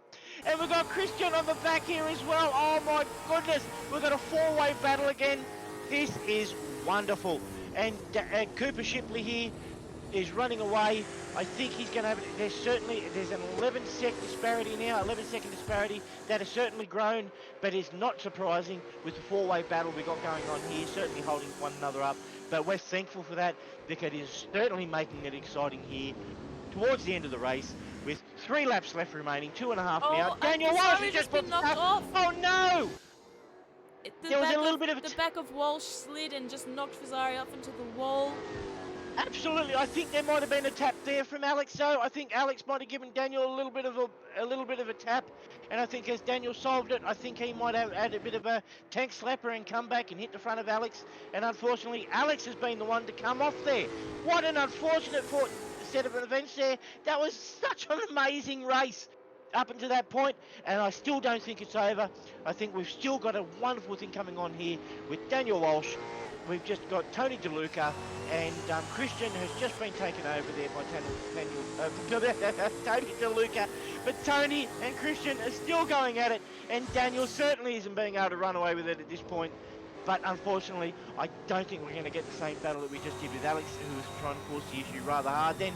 But my goodness, what a great battle that was there in the middle of that race. Oh, they certainly have kept us on our feet, haven't they, Christina? Certainly given us something to yell about. It got a little bit hectic there just towards coming out of that corner, and Fazari's been knocked off. I can't imagine he's too happy about it. Now he's got quite the distance now. Absolutely, but it's giving us a moment to have a little bit of breath, don't you? And I'm thankful for that. Definitely need a little bit of it. There's too much excitement happening here in race 2, and now we're onto our 15th lap, nearly done for race 2. So much excitement is going on, so much action. For sure, and our last fastest lap there was, even though the fastest lap for the race still belongs to Cooper Shipley in first position with a 2:02 flat. Our fastest lap for the last lap was a 2:02.3, and that was held by second place Daniel Walsh. So Daniel Walsh is certainly ranging up on Cooper Shipley, and his last lap was a 2:03. So there is a 5.4 tenths second, 5.10 second. I keep saying it wrong. I'm sorry, guys. There is a 5/10 disparity in that lap. There with 2 laps left to go. I don't think it's going to be enough to close off the 10-second gap between Cooper Shipley and Daniel Walsh, and I certainly don't think that Cooper Shipley is going to be kind of Daniel Walsh and play a couple of silly buggers in the last lap to try and bring Daniel in. I think he's going to try and keep and maintain that gap just in case something goes wrong, give himself a little bit of a buffer there. And we've seen how Daniel's been racing here, so can anyone blame trying to keep Daniel at bay here? He's certainly been putting on one hell of a show this race, hasn't he? 100%. He's doing an amazing job. Looks like Shipley's going to be holding first place this race, with Walsh looking like he's in second with that gap between himself and Cristiano, and it could still be quite a close call between who takes the pole for the third place, with Cristiano, DeLuca and Faz all close together there. Absolutely. But unless Daniel Walsh still has something left, and he might have taken the goodness out of those tyres, unless he has something, I think Cooper Shipley might be awarded the fastest lap for this race. And he's actually, Cooper Shipley has just gone faster again on that lap there. He just did a 2:01.6. So he has taken a little over 3/10 out of that, out of his fastest lap there. So, wow, what a fast lap. And as I said that as well, Daniel Walsh would have eclipsed him. Daniel Walsh just did his fastest lap for the race, which is a 2:01.7. So he certainly is ranging up there. So I wonder if that's a case of Daniel has ranged those super softs in, and I think it would be a safe bet to say that Cooper Shipley has certainly taken the goodness out of those super softs now. Not that he has to worry, as he is currently on the final lap, so we don't have too much to worry there. Cooper Shipley is certainly, unless something happens, he's certainly going to be bringing this one home. And 10 and heading towards sector 3, he's definitely got still quite a gap from him and Walsh, so yeah, it definitely looks like he's going to be taking first place for this race. Absolutely, and here he is, Cooper Shipley. He's coming up now onto turn 11. Certainly he doesn't make a mistake here into turn 11, and he certainly hasn't. It looked like he actually might have clipped the wall there, just coming into turn 11, but not that it slowed him down that much. He's come through turn 11, he's through to turn 12, coming up onto turn 13. Nicely through turn 13 here. And who we got here? We got Faz. Alex is coming up on DeLuca. Excuse me. There's certainly too big a gap there. I don't think he's going to be able to do anything here in the closing corners. And here comes Shipley. Cooper Shipley now coming through turn 16. Oh. Onto the front straight. Here he is, doing a bit of the cross up. I hope he doesn't come unstuck there. Oh, and he did! He did! He come unstuck. Those super softs have seen their better days, but he's still going to make it over the line. Oh, and that would have been real unfortunate, wouldn't it? That would have gone a little bit worse. And Daniel Walsh has come across in second, Cristiano Sizer in third, Tony DeLuca in fourth, Alex Bizzari in fifth, Dax Daniel is going to be coming across in sixth position. Josh Bob into seventh, round of applause for Josh Bob. Patrick Emmerich into eighth, and that there is going to close out our race 2. Wow, what an race. exciting race! So much action there happened between our one to five drivers tonight. Oh, absolutely. I think we might even be able to. I think we might even have to say 6 drivers there, because Dax Daniel gave his little bit there in the beginning as well before he lost out. But what a marvelous, marvelous race this has been. Unbelievable. Definitely given us a lot to scream about. Certainly a lot to talk about. I've definitely lost my voice after that one. Well, now you're going to take just a little bit of a break before I believe we're going into qualifying again before races 3 and 4. I think we do. However, what we're going to try and do is we're going to try and bring across a couple of our key runners. What we might do is we might try and get Cooper Shipley rather, Daniel Walsh, and we might even get Alex Bizzari in here, and we might see how that race was going. We might try and digress it a little bit, give the guys a little bit of an interview, and see how they feel at the end of that race, because they certainly put it on. We'll let them finish their celebrations here. What we'll do is we're going to take a quick moment. We're going to take a drink of water ourselves while they finish here. We will try and come back in just a couple of moments, so please don't go anywhere. And hopefully we will have a couple of drivers on for an interview. Please don't go anywhere. We will be back shortly. Thank you for joining our coverage here for Delta Racing at Melbourne Street Circuit. Thank you.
And we're back. Okay, welcome, punters. We've managed to get Cooper Shipley on board for an interview. We're working very, very hard to get Daniel Walsh down here, and we're hoping to get Christian down here as well soon. But unfortunately, we might not quite be able to get Christian down here. We're having a couple of technical difficulties there. But what we might do is we might start with Cooper Shipley. How are you, Cooper? What a lovely race the last one was. You tend to run away with that in the beginning of that and got to the end of it. And I tell you what an exciting race that was, eh? Yeah. Hope the cameras were off for the last lap, but yeah, other than that, it was a good race. We copped that one actually. I was talking you up, and when you came around, I thought, oh no, oh, he copped the wall. We're so glad you were able to get off the grass and make it across the line, but that could have been so unfortunate after running such a brilliant race. Done the safety car moves a bit too hard. Absolutely. And welcome, Daniel. What a wonderful race. You were pushing so hard. What a wonderful battle you were having there with Alex. Wow, you two were pushing really hard, weren't you? Yeah, it was really good. I don't know what happened there at the end. I think he might have got a little bit sideways and caught my rear end and it shot him off into the wall. But it was pretty bloody good. It was. Well, from what we got a 1-2 in both races. Really it was. Good. Well, from what we were seeing there, I think you came through turn 15. I think there might have been a little bit of a tap from him onto your rear, and I think you might have got a bit of a tank slapper and return served by accident and sent him off into the grass is what I observed. Could very well have been the case there. But nonetheless, exciting racing. I've lost my voice thanks to you guys. I've been yelling. What an exciting race. Yeah, and we racked up some good points for our team championship too. Yeah. Absolutely. Yeah, which is really good. Yep, and you managed to bring Tony DeLuca into that as well. Christian was in on that. Are you able to speak to us, Christian? You're on channel. Are you still having technical difficulties there? He should be able to talk now, unless it's got him serving me. Wait, I can fix this quickly. Okay, we're trying to fix this. We're trying to fix this technical. Are we going to be able to get this done before race 3? Maybe not. We might have to work on this later today. I think we might have to leave that one go because we're getting really, really close to the start of race 3 here, and we don't want to be holding anybody up. But it's actually another quali session we go into now. Another quali session. Wow, that's going to be wonderful. What can we expect in race 3 and 4? It's going to be the same thing. And we're going to have a 16 lap sprint, and then you surprised us. We weren't expecting the pit stops, but you gave us a surprise in race 2 with pit stops. Are we going to be expecting the same kind of format here in race 3 and 4? No, it's going to go back to the sprints from now. Okay, so we're going to have a qualifying session, and then we're going to have 2 sprint races. Is that right? Yeah, and it looks like we're going to have another quick person join us, Adam Betts, maybe for the last couple of races. Oh, wonderful. That's going to be fantastic. Yeah. Okay, then, Craig, we better let you go, mate, and we'll get to racing. Fantastic. Thank you for joining us down here. We're going to let you get back to qualifying. Congratulations and good luck for the next 2 races. And let's see how we go. And we'll come back and we'll possibly speak to you again at the end of race 4. Thanks, Craig. Thank you very much. Good luck, guys. All right, guys, we're going to take a moment there in between now, and we'll be back real soon with qualifying. Please stay tuned. We've got an exciting race 3 and 4 coming up, as well as what's sure to be an action-filled qualifying. Who's going to get pole position for race 3? Let's wait and see. We'll be back after this. Please stay tuned. Thank you for watching.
back tonight for race 3. We're just starting off with our qualifying, which is just under 5 minutes to go to determine the pole position, and then we'll be on for another action-packed race. Absolutely, and if race 3 is anything like race 2, then I might not be around for race 4. I might have to be revived with some really good smelling salts. That was way too exciting. Might have to get you some lozenges. Absolutely, yes. I'm going to put my hand up for them right now, thank you. Some fisherman friends will go down very, very nicely. Okay, now we've got 5 minutes left to qualifying. We had a little bit longer qualifying, but we've left it up on the screen and let you guys watch it while we took a little bit of moment to gain our voice. As Christina will tell you, I have been a little bit scratchy over the last couple of minutes. It has taken me a minute to get my voice back, but it's back now, thank goodness for that. To the horror of Christina, now she's going to have to listen to me yelling again. That's right. Better you than me. Have we got any feedback from anybody watching us on Twitch? Has anybody made any comment? Any requests? John has just said it's very exciting to watch, especially when he is building the Gen 3. Yes, and hopefully that will be built well. We don't know if we're going to be able to use that going into next year, as we well know, coming in the next little while will be Assetto Corsa 2. So Assetto Corsa is actually finally going to be releasing Assetto Corsa 2 after all this time. We had Assetto Corsa all those years ago, followed up by ACC, Assetto Corsa Competizione, which is GT3 and GT3 and GT4 platform primarily. And now we're going to be having the second installment of Assetto Corsa, which will be Assetto Corsa 2. Now, a lot of us are excited to see how that comes up, but we're going to have to wait and see how that goes. And as we can see, not a lot of people do have a Gen 3 option at the moment. It will be definitely before, it won't be before the beginning of next year that you'll see Gen 3 be introduced to either Misfit Sim Racing or Delta Racing. We have this platform now, and we're going to be sticking with this for the season. Instead of upsetting either the punters or our drivers, more importantly, we're going to keep things consistent. And also, too, it takes a lot of work to get the cars prepared the way we do with our liveries and so on and so forth. There's a lot of work that goes in the back end there to do that. And it would be unfortunate, and it would be, quite frankly, unattainable to be able to make those changes while the season's underway. So that will certainly have to take place for next season. But it's definitely something to be looking forward to, and certainly something exciting for the future. And I think Christina here has had a little bit of a witness as to what goes on in the back end in making liveries and whatnot, and she will certainly attest to the labour-intensive nature of making those kinds of changes.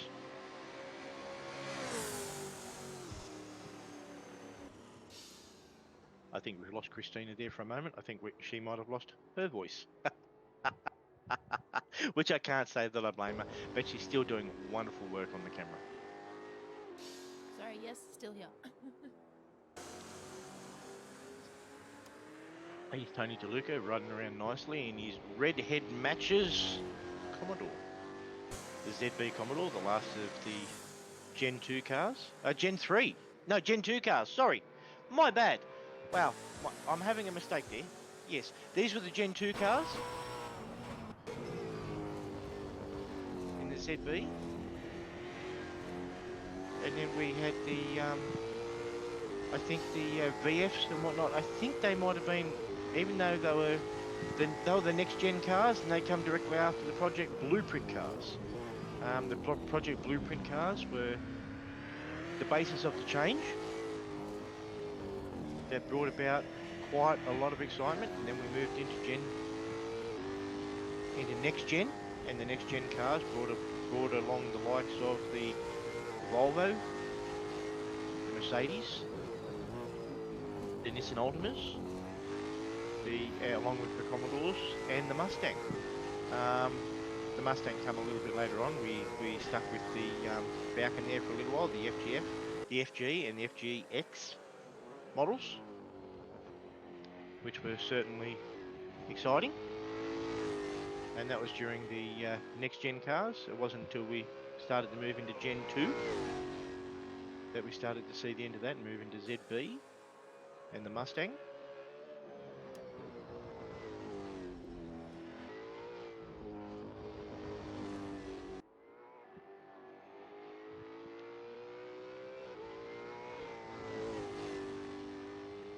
Wow, we're getting a little bit of sideways action there from Emmerich. Patrick Emmerich trying to, I don't know if he's trying to lay down a time or put on a show, or a little bit in between. He might be trying to challenge his inner Shane Van Gisbergen there. Or he might be a bit of a rally fan. I certainly hope he's not trying to emulate a particular driver that's in the current V8 Supercar lineup. And if anybody was listening to me on Friday night, they will know who I'm talking about. I will not repeat it again for fear of getting into trouble. Seems like I missed out on something Friday night. Oh, absolutely. There was quite a bit of discussion about drivers on Friday night. Real life drivers, current stars, stars of previous, people who've lost out, people who have won. Speaking of, it's been quite an exciting weekend on the V8 Supercar front down in Melbourne this weekend. Plenty of tips and turns, odds and ends. And that is the end of our qualifying.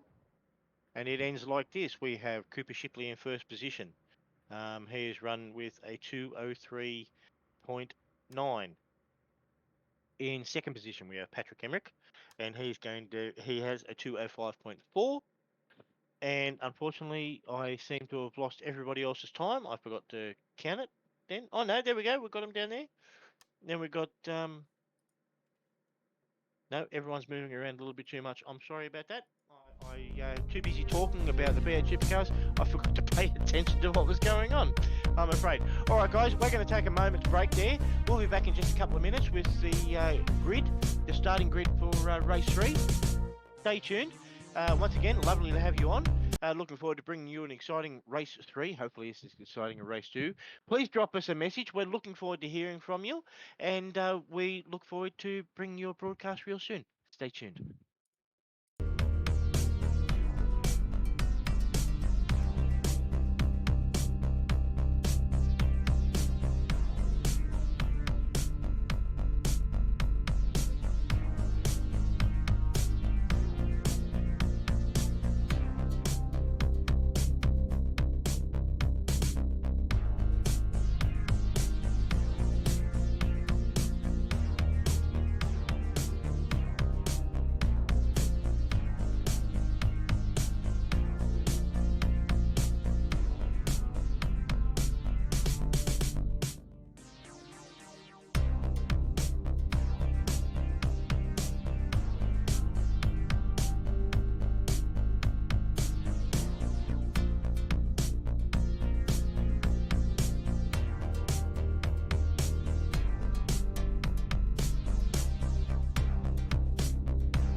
Okay, punters, welcome back. Ready for the start of race 3. We're here on the grid, and we've got Daniel Walsh. He's going to be starting out in pole position, and then Cooper Shipley is going to be in third. We've got Christian Caesar in third, I beg your pardon. Tony DeLucas in fourth. Emmerich in fifth. We've got Alex Parsley starting in sixth. And here we go. The lights are up and running. Who's going to get off though? Is it going to be Daniel Walsh, or is it going to be Cooper Shipley? It's Daniel Walsh leading off, trying to cover everybody off. Here we go, Christian. Oh, wow. Christian's got up there as well. He's got a marvellous start going into turn 1. Looks like we're going to get an excellent start to the race again. Daniel Walsh is not letting Alex get it all his own way. He's holding him off. Sorry, Christian, I beg your pardon. Daniel Shipley's back there. Who we got back there? Oh, God, we've got Dax Daniel. Daniel's coming up there as well. He's in 4th position. Who we got here? Oh, no. Dax Daniels just run off. Was he helped out? It looked like he might have got pushed by Alex there. Dax has gone off. That would have left Tony DeLuca through. And Amric has gone through as well. Wow, already we are starting off hot. We've started out, we have got Daniel Walsh, he is on softs.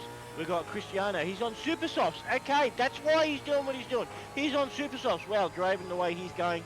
This race here, we do not have a pit stop. This is a sprint race. We're going to go straight from start to finish. Christian might have made a mistake there. Those super softs, the way he's driving, are not going to last. He's going to fall off while the cars around him are just going to swap him. Right, Cooper Shipley currently is in 3rd, but again, he is on softs, so he's going to reel Christian in pretty soon. And his tyres are going to last, whereas Christian's going to push those tyres and he's going to find they are not going to bounce back quite as hard. Alex is behind him on the softs. Tony is following him up on the softs. Patrick and then Dax Daniel all on softs again. We have Josh. Wow, we have lost Josh. Josh is not a part of this race. I wonder what's happened there. I did not even notice that he'd left. Had you, Christine? No, I didn't even notice, and I don't think it was mentioned either. No, unfortunate there. Really unfortunate. He was doing But quite well nonetheless- in that second race. I was quite looking forward to him joining us here in race 3 and 4. Absolutely. Oh, and it looks like Emmerich has had a crash. Oh dear. On the soft tyres, yes, he's fallen right off there, unfortunately.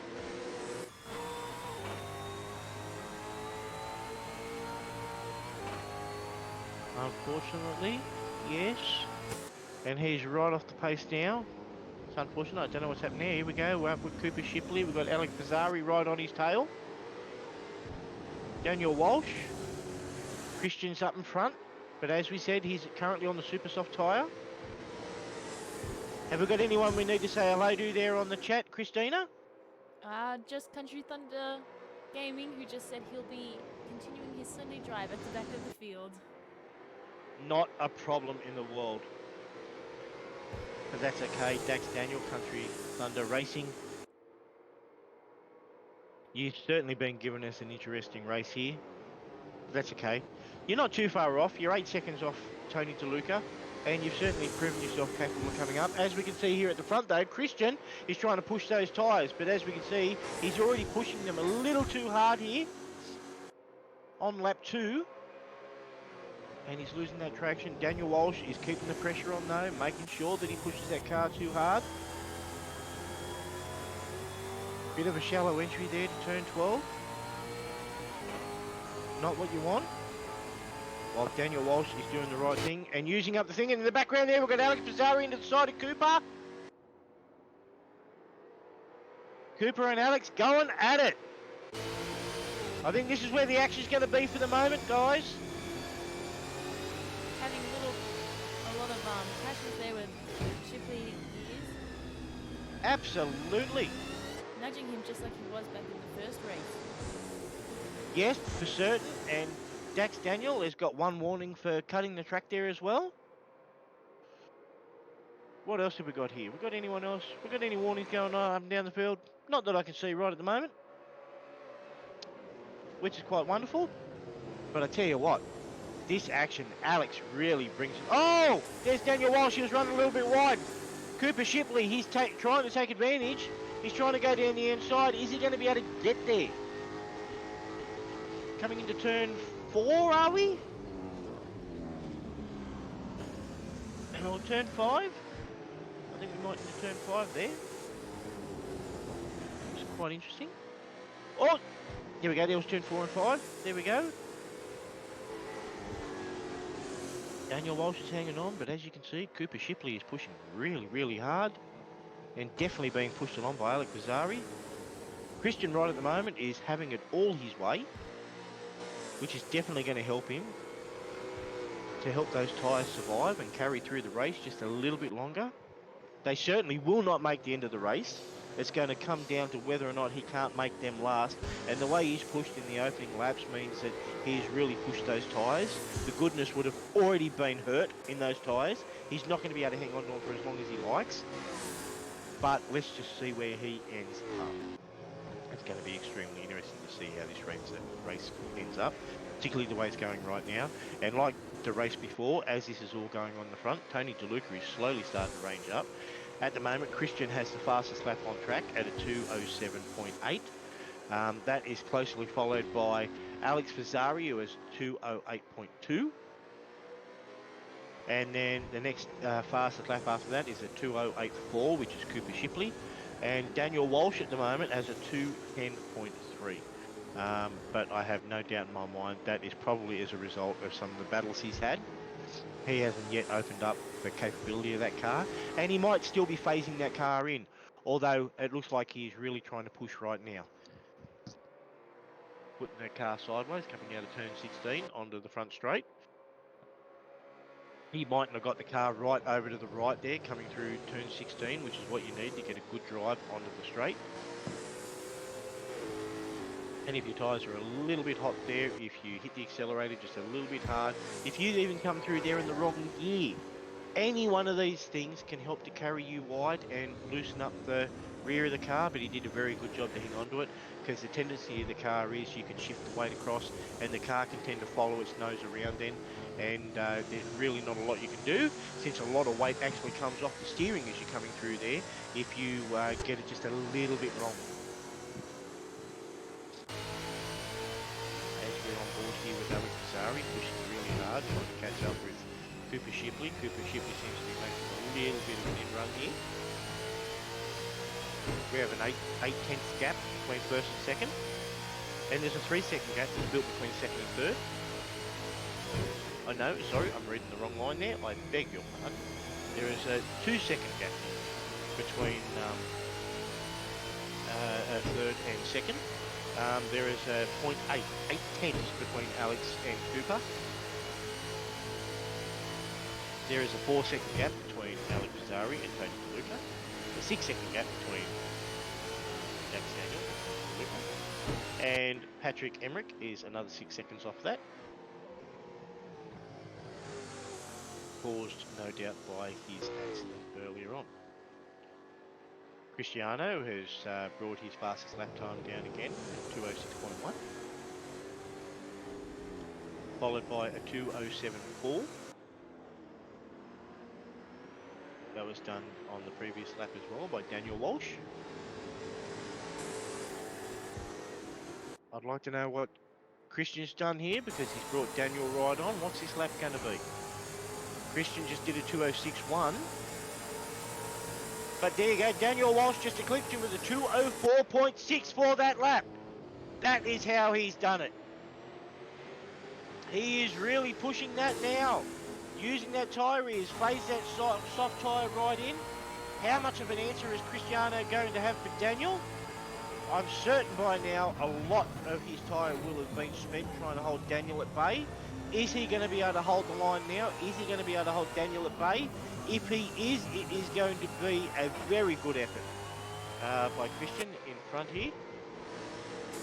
Now Cooper Shipley has a 2.5 second gap between first and second. Alex Fazzari now has the third fastest lap, a 2:05.9. So laps at the moment is a 2:04.6, followed by a 2:06.1, followed by a 2:05.9, followed by a 2:06.3, which is Cooper Shipley. As Daniel Walsh gets on the back of Cristiano, lets him know he's there, he's annoying him at every turn, filling up his rearview mirror, giving him a little bit of a bump coming into turn 11. That is certainly going to unsettle his entry. Is he going to be able to get it across?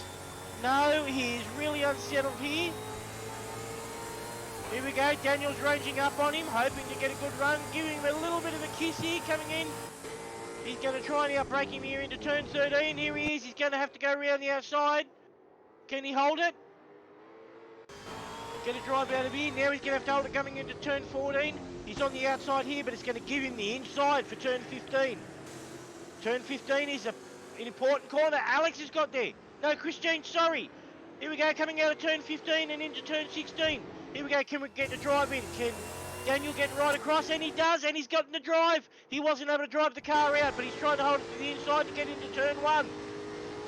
Here we go again, and Christian's not letting him go. He's fallen in behind, trying to get the slipstream. He's going to try and get a switchback. But no, Daniel's there. Oh, goodness me, what's going on here? Oh, he got hit by Cristiano. Daniel has gone around. Christian has hit him in the side and sent Daniel around. That is not what we wanted to see. He's stopped to redress that. Great sportsmanship, great awareness there. That is certainly still not going to make Daniel all that happy. But great awareness there by Cristiano. Great sportsmanship to stop and redress that situation. Play on. It has certainly sent them back down the field. Back down to 4th and 5th respectively is Daniel Walsh and Cristiano. It has elevated Alex and Tony into 2nd and 3rd. But I'm certainly not going to have that forever. There is now a 1 second gap between Daniel and Tony. It won't take him long to range up there and take 3rd spot. I'm sure there is a 1 second gap between Cristiano and Daniel. And we've got Dax Daniel there, is 5 seconds off Cristiano. This is far from over. We've got Alex Fazzari here, is less than a second off the back of Cooper Shipley. This is certainly giving us something to talk about again in race 3. What are they doing to us, Christina? They certainly aren't willing to give us a break here in commentary, are they? No, not at all. Oh my god. There was a moment when they crashed. I lost the words. I was so scared. Oh dear, but it's unfortunate, but it is impossible to race that hard, that close without something happening eventually. They recovered And really quickly though, like they're back on track, like as if nothing ever happened, and they're fighting it just as hard as before. Absolutely, but Cristiano has lost a little bit of time on Daniel. I wonder if that has to do with just Daniel, or if it is, as I said before, the fact that he's got his super softs. He's been pushing them rather hard now. This was their 6th lap. They're going to be starting their 7th lap now. He certainly used those tyres up, and are they going to have a little bit of hard time recovering? They certainly would be red raw right now. How long is it going to take for them to come back, and are they going to come all the way back? Is he going to have the fight back in him? It's going to be really hard to know that for certain. My bet there would be no, he's not going to be able to fight as hard as what he was. But if he is, it's going to be a testament, and it's certainly going to show that Cristiano for the rest of the season is going to definitely be someone to watch. I think he's going to be someone to watch regardless. He's certainly taking it to the front runners who we are used to having it all their own way. He's certainly showing them that they are not going to have it their own way, that they have got a battle on their hands, and his name is Cristiano Caesar. Doing an amazing job, and he's definitely our next up and comer. And he's going to be giving our usual top 3 drivers coming in And as he absolutely. Absolutely, and as he ranges up on the back of Tony DeLuca, and he's pushing him here, coming around into turn 9, and as we've been seeing, turn 9, what an amazing corner, what an important corner is turn 9. It is so important for setting up the back here. Into turn 9, apex perfectly, get out to turn 10, follow it through, gear shift, half shift, getting down the back chute. We've got to get all the way up to gear 5 before we get into turn 11. Downshift into turn 4. Get through, get across, downshift again, into turn 12, follow it through nicely, not to go too far around. He is doing this beautifully. He's making a little gap on Tony DeLuca. I am not expecting this. He is driving this car beautifully. Into turn 13, Tony DeLuca's raised up a little bit there. Is he going to be able to hold on for turn 14? Is he going to try and set him up into turn 15? Again, another important corner. Turn 15, a very slow corner, a 2nd gear corner. Some of the drivers are using gear 1 coming into here. If you use gear 1 coming into turn 15, you have to be very, very delicate. Coming out of turn 16 here, some drivers use 2nd, some drivers use 3rd. Try and get a perfect run here onto the straight. So important. You can drive nice and hard here into turn 1, and then into turn 1 we go, switching back here into turn 2. Oh my goodness, Christine, this is driving me nuts. How about you? Cristiano is driving exceptionally well, especially on those super softs, and we're only on lap 8 after everything that he just went through, battling against Walsh. The way he's taking these corners and driving extremely hard, he's doing an exceptional job keeping 4th place, keeping DeLuca on his toes and at his rear, and I believe in no time he will catch up to Walsh, and even on those super softs he seems to be driving as if he weren't. He does. He seems to really be able to look after those tyres, and as I say, it's really surprising they got Tony DeLuca. Tony DeLuca is a standout driver in our field, and for Christian to be able to do this on the super soft tyres, he's making them last. It is wow. Is all I can say is wow. This is really well driven so far in this race. I think at the end of this, I'm hoping that his technical difficulties are all fixed, so we can at least get a few minutes with him just to see how he does all of this, because this is crazy. Absolutely, yes. Unfortunately, the technical difficulties, both on his side and ours, prevented us from being able to speak with him before. But yes, I would like to see those technical difficulties taken care of. Oh, what's going on here?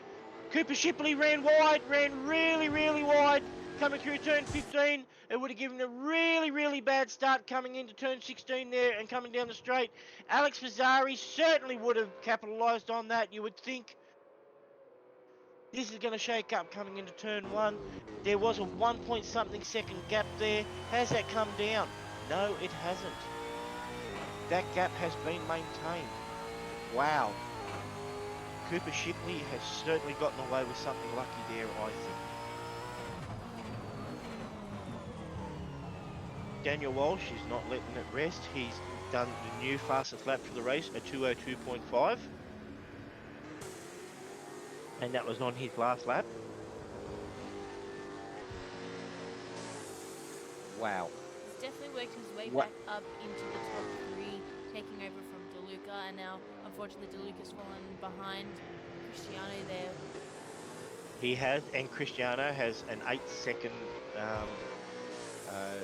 gap to Daniel Walsh. But we're going to have to wait and see. Daniel is driving beautifully, I have to say. Well done, well recovered. And he is certainly not ready to let this race go yet.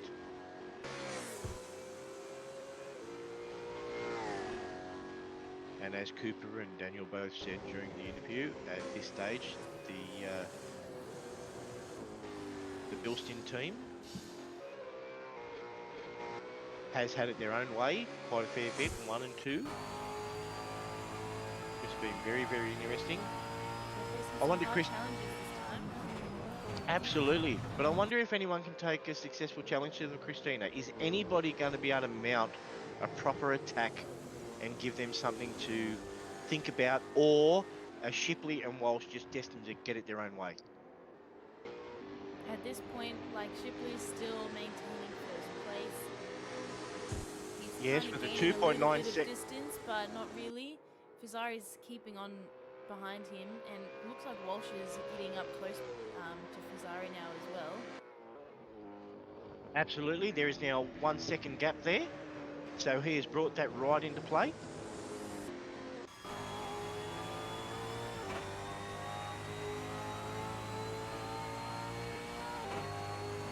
This is turning out to be a wonderful race again.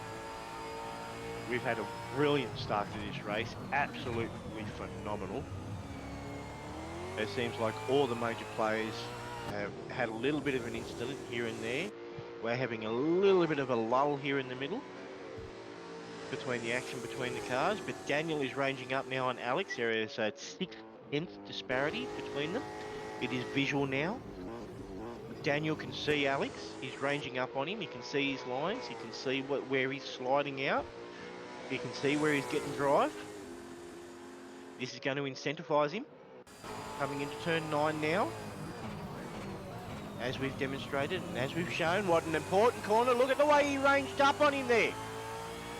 What a wonderful entry to that corner. Certainly was able to outbrake him there, but Alex was able to get a really, really good drive off into turn 10. Can he hold it into turn 11 and get a good switch back into turn 12? Daniel seems to be getting a really good range up now. Is he going to set him up for turn 15? That seems to be what Daniel's been doing. Here we go, get him into turn 13. We're going to force him to use his tyres up. Give him a bump. Yes. Hello, I'm here. Did you forget about me? And he's on the inside. He's got turn 14. What's going to do? Alex is going round.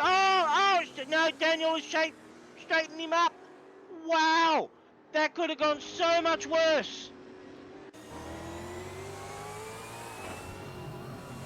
Alex slid out there a little bit coming through turn 16, and we're going to get the run. He's right on his tail. Are we going to try and get the inside here into turn 1? Wow. Unbelievable. Yes, we are. We're going to show the nose. Oh, we outbraked him. Can we make it? Can we make the turn? Alex is going to try the switchback. Are we going to hold it? For the moment, yes. For the moment, Daniel Walsh has recovered into second position. Can you believe it? After being spun around a little bit earlier. Oh no, and Alex and Daniel are still going at it. Hammer and tong, not letting up. Not a millimetre between them. In through turn 4, through turn 5 here. Turn 6. Turn 7. Turn 8, and here's into turn 9. Oh, we're wide of the apex there. We sent us wide into 10, which would have delayed our application of the accelerator. Would have stopped us from getting to the throttle. Is that going to compromise our run down the back chute? And into turn 11. Looks like Alex might have been able to range up just a little bit there. Nice switch back there into turn 12, and Daniel ran a little bit wide there. He obviously wasn't able to get into the inside for turn 12. Gassed it up and ran a little bit wide. Oh, he got into turn 13, but he went a little bit too shallow there. He took a bit too much into turn 14. Here we go. Can we rectify it? Oh, he ran wide. That's going to compromise him into turn 15. Can he pull it up and get it in? Yes, he got it into the apex. Slid out a little bit. No, can we get in here? Perfect entry into turn 16 onto the front straight. Wow. Oh, and Alex has got a little bit of a slip slide, a little bit of a tank slapper coming out of turn 16 onto the front straight there. That'll demonstrate just how hard he's trying. Daniel just stepped out a little bit, braked a little bit too hard. Wanted to come around on him. He was able to save it. These drivers are pushing hard. It looks like we might have just had a little bit of a position swap, did we? Between Christian and Tony. I think we are. I think Tony and Christian might be in a little bit of a battle here. Yes, I was keeping an eye on them. They were back and forth a little bit. I think DeLuca got ahead for a little bit, and then Cristiano's come into swept back fourth place, and he's holding as we it can now see for the there, time being. And as we can see there, Cristiano is pushing that car. Those super soft tyres are really showing him that they're being used up. The way he's waving the tail there, Tony DeLuca's got to be getting incentivised a little bit, don't you think, Christina, that there's a chance that he might be able to get him back? 100%, yeah, if Cristiano can't keep hold of his car, DeLuca will definitely take fourth place on him in no time. Absolutely. Here we go into the turn 9. Critical turn 9. Can we hold it? Oh, we got out a little bit. He's tried to get it a little bit shallow. We lost the rear end. That's compromised our run down the chute. You can see Tony here. He's ranging up just a little bit on that mistake. You'll see it better coming through turn 11 and turn 12. Nice switchback though by Cristiano coming through to turn 12. I think he might have actually recovered there and got a little bit of a gain.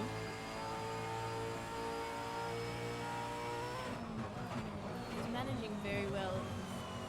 The fact that he's still going on super softs this far into the race, 12 laps in, and DeLuca, he's keeping that distance between himself and DeLuca is just insane. Absolutely. And while up the front, Daniel Walsh has seemed to put in a couple of really good corners here. He's managed to move out on Alex. There's now a 3-second disparity between the two. As we're watching that exciting little battle unfold between Cristiano and Tony. And at the moment, it just looks like Shipley's got this race in the bag. He's comfortably driving there up in 5th place. Not a care in the world. Yes, but with only a 5-second disparity there between Daniel and Cooper, we've seen that Daniel is able to close that rather quickly. We still have enough laps in this race that is possible. I'm not saying it's doable, but it is possible. Daniel's last lap there was a 2:02.1, whereas Shipley's last lap there was a 2:02.6. So we're still seeing a 5/10 disparity there in Daniel Walsh's favour. Shipley will be pushing his car, he will be driving it hard, and he'll be making sure that he finishes first once again. Absolutely. And that last lap there was Cooper's fastest lap of the race at 2:02.6 again. Daniel's fastest lap of the race so far is a 2:02 flat. Next lap after that is, give me a moment to size this one up for you. I think it is, yes, a 2:03.3, and that lap belongs to Alex Bazzari, who's currently running in 3rd position. And our next fastest lap after that is a 2:03.9, and that one, as it will come to no surprise, is Cristiano Caesar. These guys are driving the wheels off these cars. They are putting in a showing that is certainly unexpected given this late in the race. And as we pointed out, the way Cristiano is driving this car is nothing short of spectacular. We haven't mentioned it this time round, but oh, hang on a moment. No, we'll keep our mouth shut. Tony DeLuca's coming back on Cristiano. Sizing him up. Cristiano's doing what he always do. He's holding the inside line, making Tony go around the long way. Is Tony going to try and break it up here and switch him back? No, he's going to try and hold the outside here, which will give him the inside here for turn 2. Cristiano was able to hold that up really, really well.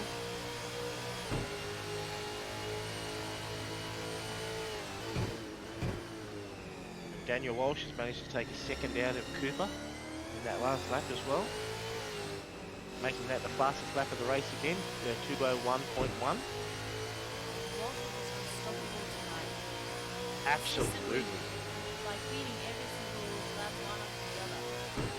He is absolutely going faster and faster and faster. That's the problem. When Daniel seems to get his own way, he is exactly that. He just pulls away. When he gets challenged, we manage to peg him back, but he seems unstoppable. You cannot hold him back for long. He always finds a way to extend and excel, doesn't he, Christine? 100%. He's doing exceptionally well. He managed to come back from that battle from at the beginning with Caesar, and he's just come back straight up from 4th to 2nd. Was holding first, Shipley's taken over, and he just keeps eating away at that distance. Absolutely. Every second. And here we are, we're into turn 14 here, coming into turn 15, and he's currently 3/10 up on his previous lap already. Still. Here we go, coming into turn 16 onto the straight, and he is 3/10 up, 4/10, nearly 4/10 up, 4/10 up. Here we go, can he hold that? He just took 4/10 out of his fastest lap to make that a 2:07. Fastest lap of the race for Daniel Walsh on that last one, a 2:07. Can you believe it? He's unstoppable tonight. Tonight is his race. Even if he's back there in second, he's smashing it. He's killing it. Absolutely, and now he was only, remember, mark it, he was 5 seconds off Cooper Shipley. He has now brought that down, wait for it, 2.6 seconds the gap. He's reeling Cooper Shipley in like no one's business. He is a flathead. He is hungry. He's trying to reeling him in for dinner on the grill tonight.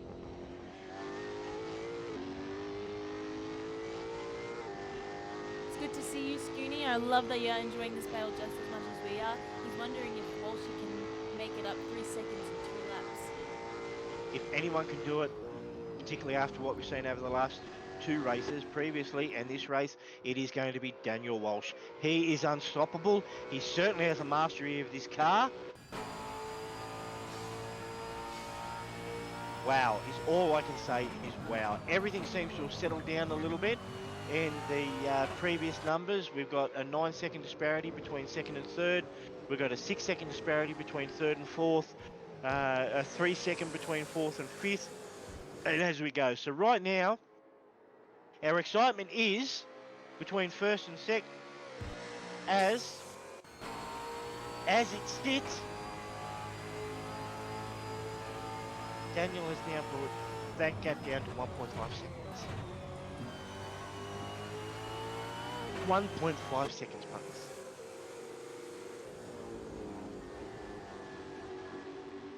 As you can hear me there, I am really losing my voice in this. I'm sorry, punters. I am so sorry. This has been an exciting couple of races, I have to say. And while we're focused on our first couple of drivers as well, Emmerich seems to have caught up to DeLuca there, sliding out a bit there in the 16th corner. Unbelievable. To do his fastest lap on that one at a 2:02.8. And just for anyone that just joined a little bit late in the stream, Emmerich and Cristiano are new to Delta Racing. This is their first race with us in the year, and they are absolutely phenomenal. I have to say, I am suitably impressed. I really am. And to answer Scooney's question before, have a look at Daniel Walsh up the front near Cooper Shipley. I'm sorry to divert our attention, but he has brought that gap down to under 1 second. Can you believe it? Look at him Going go. into turn 11. into turn 12. And as we have seen, Daniel Walsh is extremely strong. He takes turn 13 and 14, sets his punters up, really coming into turn 15 for a perfect shot onto turn 16. And as we've seen before, wow, just wow. And Can look we at say those anything contrasting else? colours. Look at them go. They're coming up into turn 14 into 15 15. now. That's it, into 15, and Cooper locked it up. Oh my goodness, that has allowed Daniel to range right up on him. And is he going to get the run through turn 16 onto the straight? I think he has. But I think he might have let off just a little bit and let Cooper Shipley through. Let his teammate take the win. What teamwork there. Absolutely phenomenal. Cooper Shipley, Daniel Walsh, 1-2. But wow, wasn't that a race? Daniel Walsh closing that up. Alex Pizzari coming in for third. We're going to have Christian Caesar come in for fourth. What an amazing attempt there. Emmerich has taken over by Tony DeLuca. I can't believe this.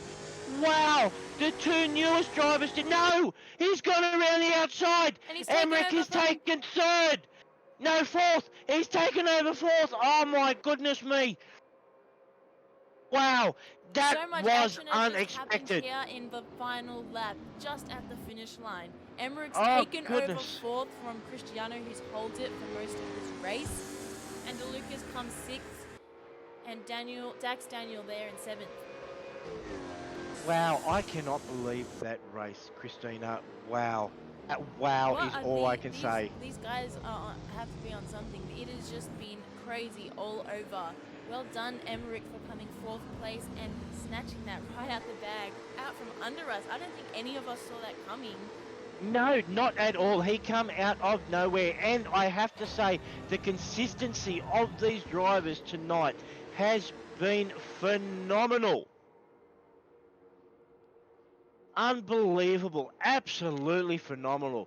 Round of applause for everybody who took place in that race. Cooper Shipley, Daniel Walsh, Alex Pizzari, Cristiano Sizer. Round of applause for you in particular. I did not think you would be able to make those super swipes last the way you did. But my goodness, I have to hand it to you. My hat is off. You did an absolutely marvellous job. Can you add anything to that, Christine? I think I'm out of its bleeding.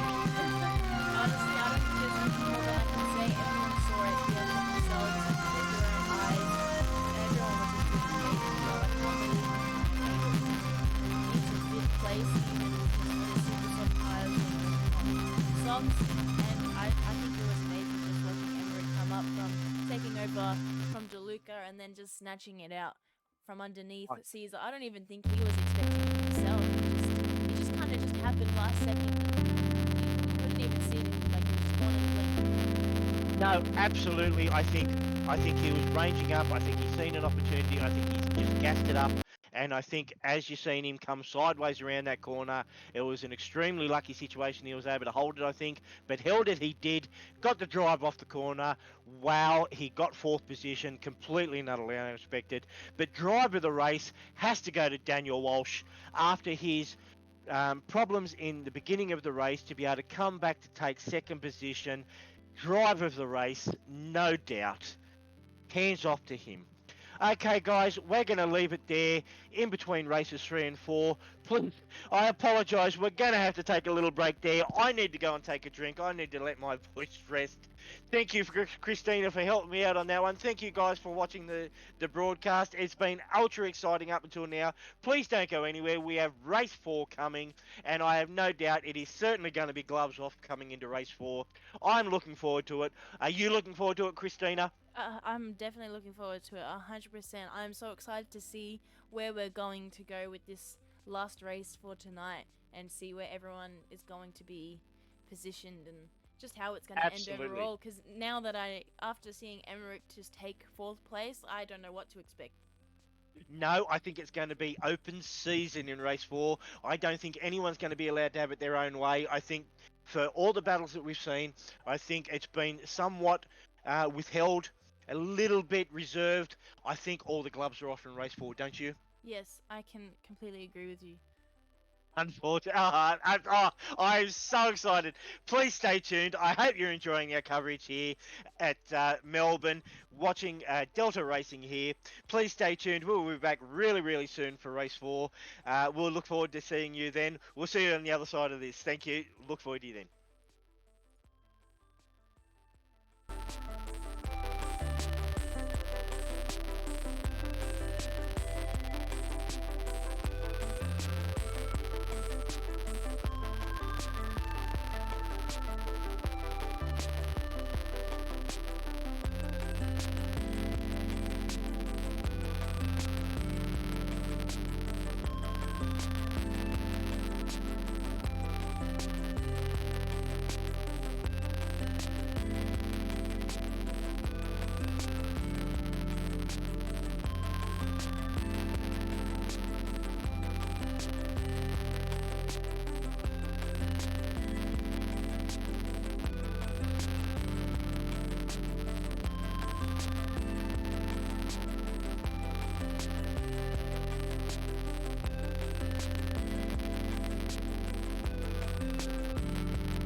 for the very, very last race. Race 4. Getting ready to go here. Wow, this is gonna just wow. Okay, and here we go. We've got Cooper, we've got Daniel, and Cooper's off. Off we go. Who's going to make it into turn 1? Alex is not going to let them have their own way. He's ranged right up on the back of them. Here we go. Alex is going to argue, I think. No, yes, no, yes, no. Oh, Cooper's gone off. Cooper's gone wide. He's pushed too hard. He's gone wide into turn 1. And he's gone round. Did he do? Oh, no. And we've got Alex behind him as well. Oh, goodness me. Not Alex, Dax Daniel. I beg your pardon. I'm sorry. I'm getting ahead of myself here. Wow, Christian. Oh, Christina. Wow. I was not expecting that. When we said they were going to have the gloves off, we weren't expecting that, but that's exactly what we've got, isn't it? Exactly. I was not expecting it's like even just 5 seconds into the race, and they've already just decided that it's game on, and here we go. We've got Daniel into the back of Alex. Oh. That's all right. We got Daniel into the back of Alex. They're coming down the back chute, coming down to turn 9 here. Remember turn 9, such an important corner. There we go. Daniel's tucked in. He's realised the importance of this corner. Into turn 9. Get around into turn 10 beautifully. He's getting, oh, look at the drive he's got. Oh, he's worked that beautifully. Can he hold this? Can he hold Alex out? Can he hold him off? Can he inhibit his turn into turn 11? Is he going to compromise his own going to turn 11? He's going to compromise them both. Oh, goodness me. Oh, he's knocked Alex. Oh, and he set himself wide going into 12. They're wide. He's not going to get the drive. Coming down the back, Tony DeLuca's there. Tony DeLuca's right on the back of Alex. On the inside of Daniel Walsh. Going into turn 13. Goodness, Alex is going wide. He's gone wide, and Daniel's gone through, and so is Tony DeLuca. Oh, my goodness, going into turn 14. Coming around. Setting up perfectly for turn 15. Here we go. Tony's going to try to make an argument at turn 15. We know how important turn 15 is, but we know how good Daniel is here at turn 15, and he nearly cooked it. Oh, can he get back? He didn't get it all the way back, but he might get a good shot here. Out of turn 16, onto the main straight. Wow. Wow, what an opening lap. I cannot believe that. Can you, Christina? Oh, my God, what a lap. So much has happened, and it's only our 2nd lap now. Going into lap 2, I cannot believe what we had there. Okay, currently running the fastest lap. Lap 1 will come as no surprise whatsoever. Is Daniel Walsh with a 2:17. A 2:17.6. Tony DeLuca behind him, a 2:17.8. Right, only a 2/10 disparity. Running behind that is a 2:19 flat, which was from Alex Pizzari. Then we've got a 2:28. Is Bill Cosmo.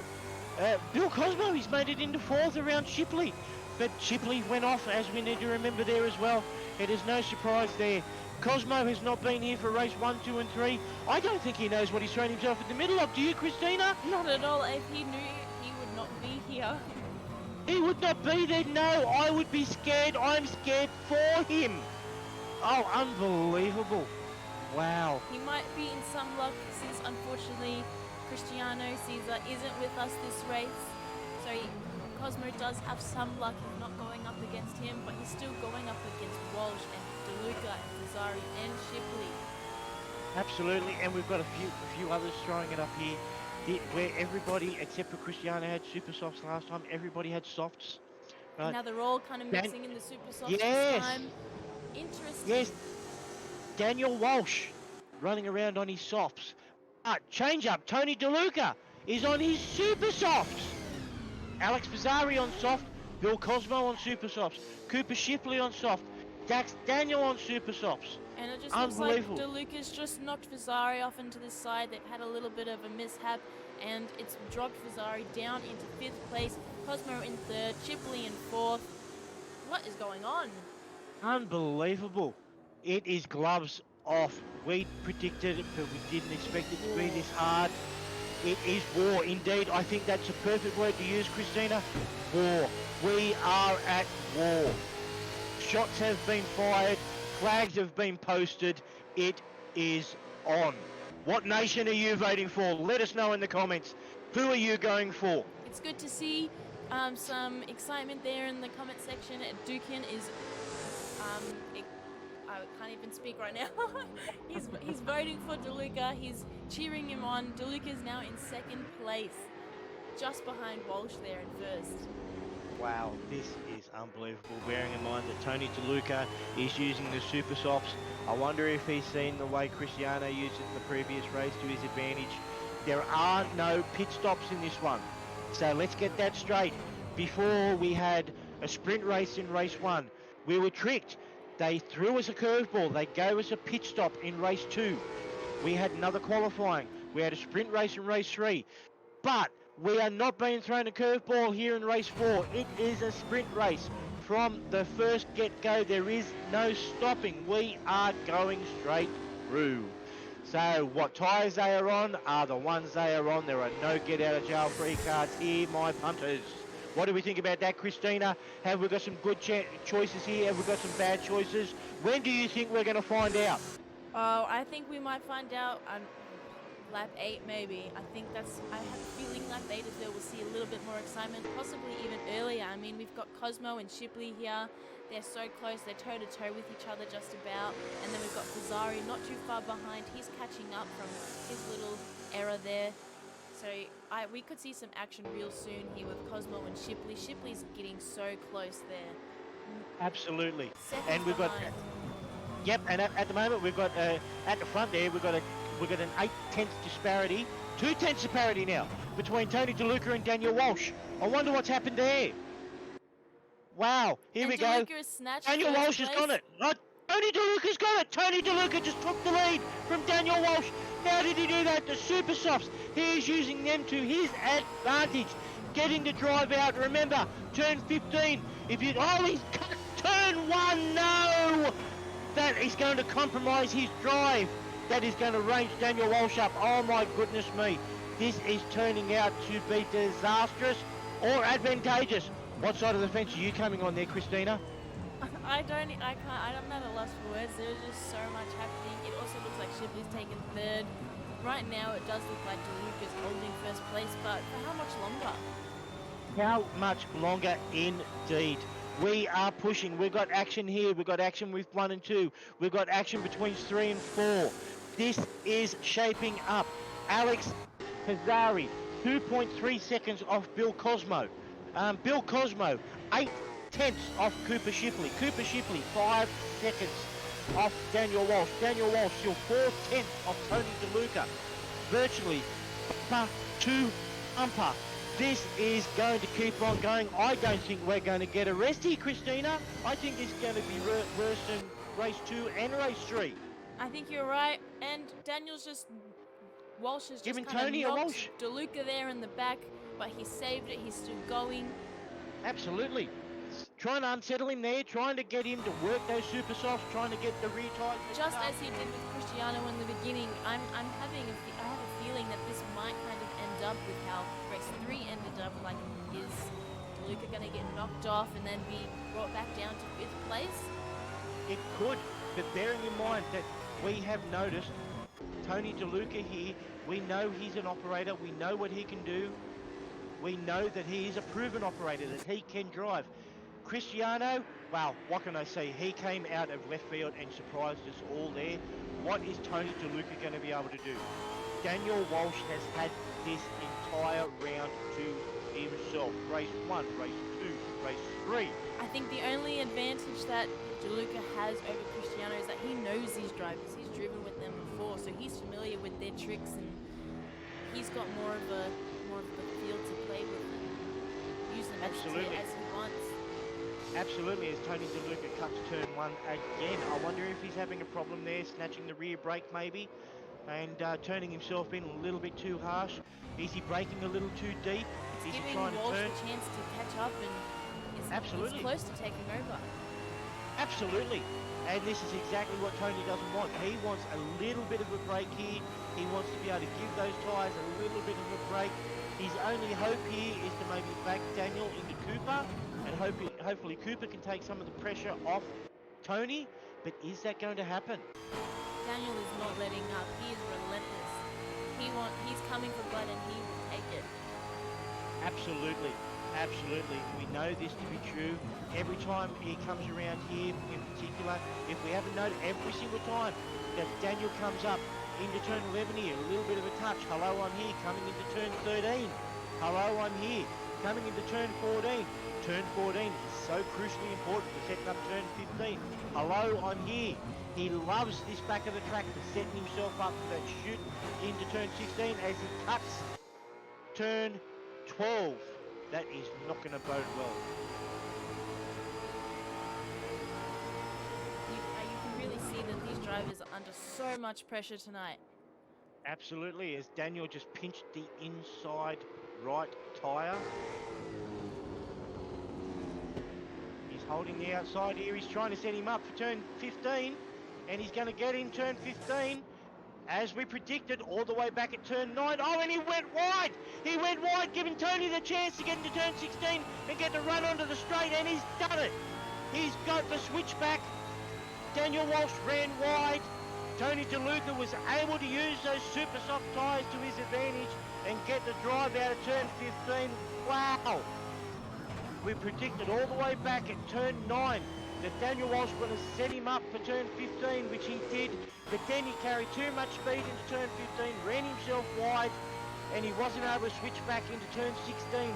Wow, what a change of event, what a change of fortunes there, Christina. I And now Cooper completely Shipley's agree on the with back. Scooney there. Scooney said this is too close to call, and I completely agree. Anything can happen. We've got 10 more laps to go, and honestly, this could be anyone's race, especially after what we saw there in race 3. I don't know who is going to take the cake on this one. Well, on that lap there, we've seen Tony DeLuca with the 207.1, we've seen Daniel Walsh with a 207.6, but we've seen Cooper Shipley set the fastest lap of the race with a 205.3. Cooper is catching up real close, and I'm not sure if Walsh will be able to hold second place too much longer with the way that Shipley is catching up on him like this.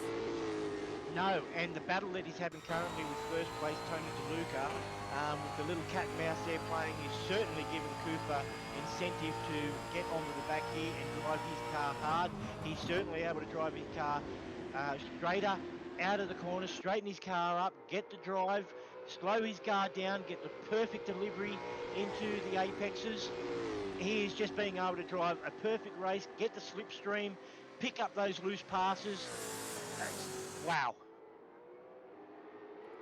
As Daniel Walsh comes to the back of Tony DeLuca again, into turn 14, 15, turn 14, sorry, into turn 15, here we go, Daniel Walsh loves setting them up here, into turn 15, he's gotten across, into turn 16, can he meet it?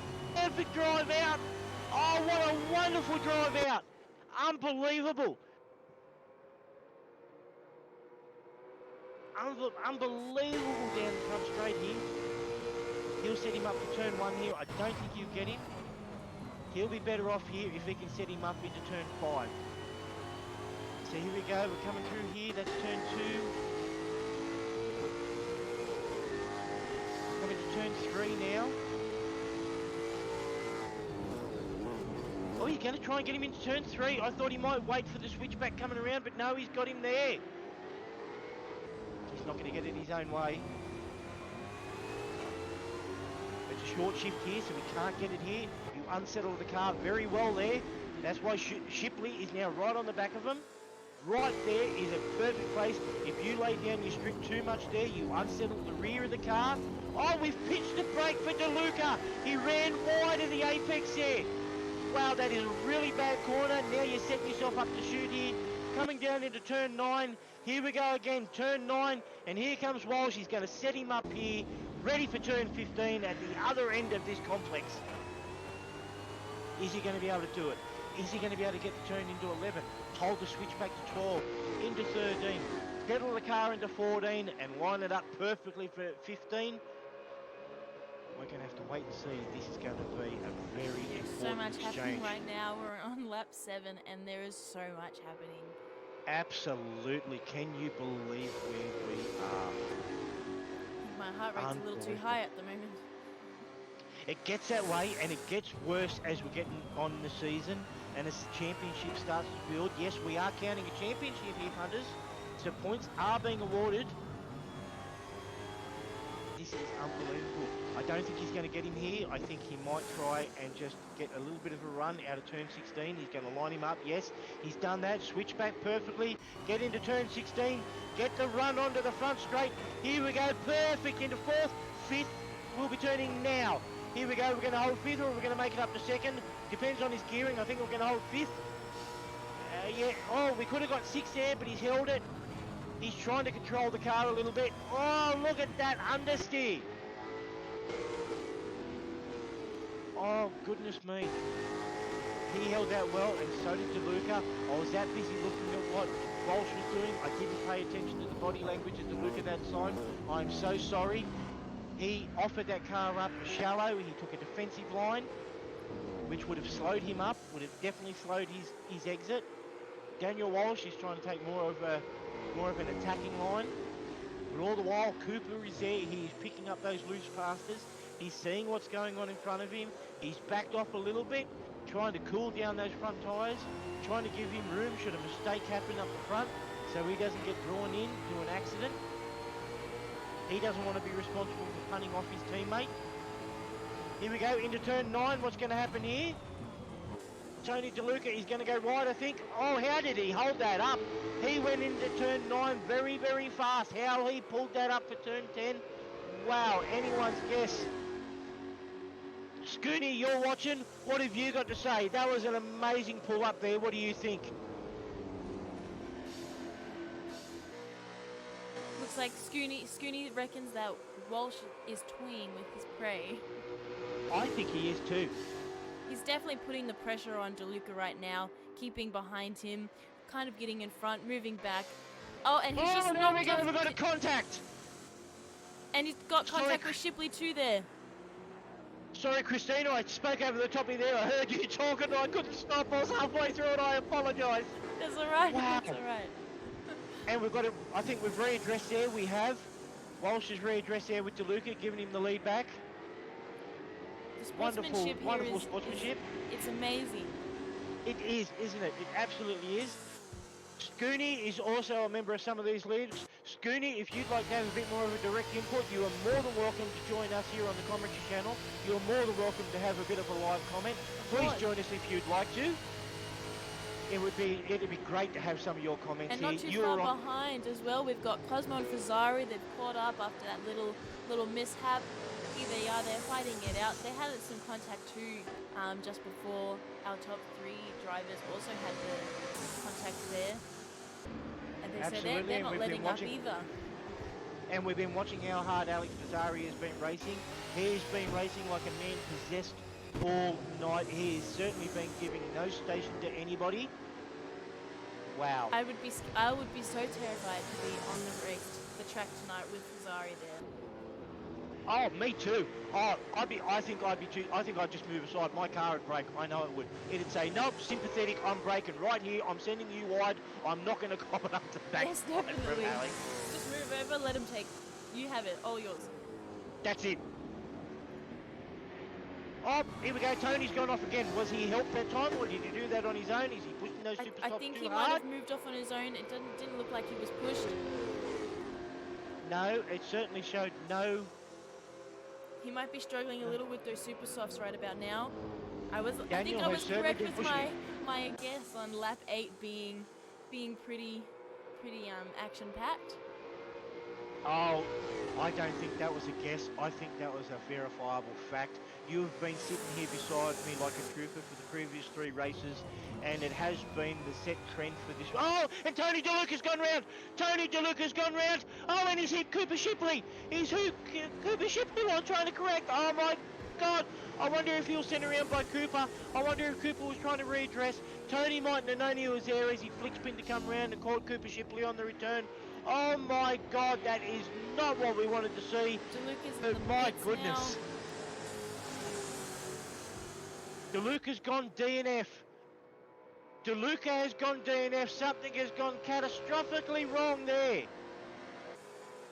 Wow. Unbelievable action. I can't believe what's gone on there. Can you? No, not at all. So much has just happened in the last couple of seconds. DeLuca is out of the race. Absolutely, I cannot believe it. And we have had Scooney. He's decided to join us in the broadcast here. Welcome there, Scooney. Have you got anything to say here at all?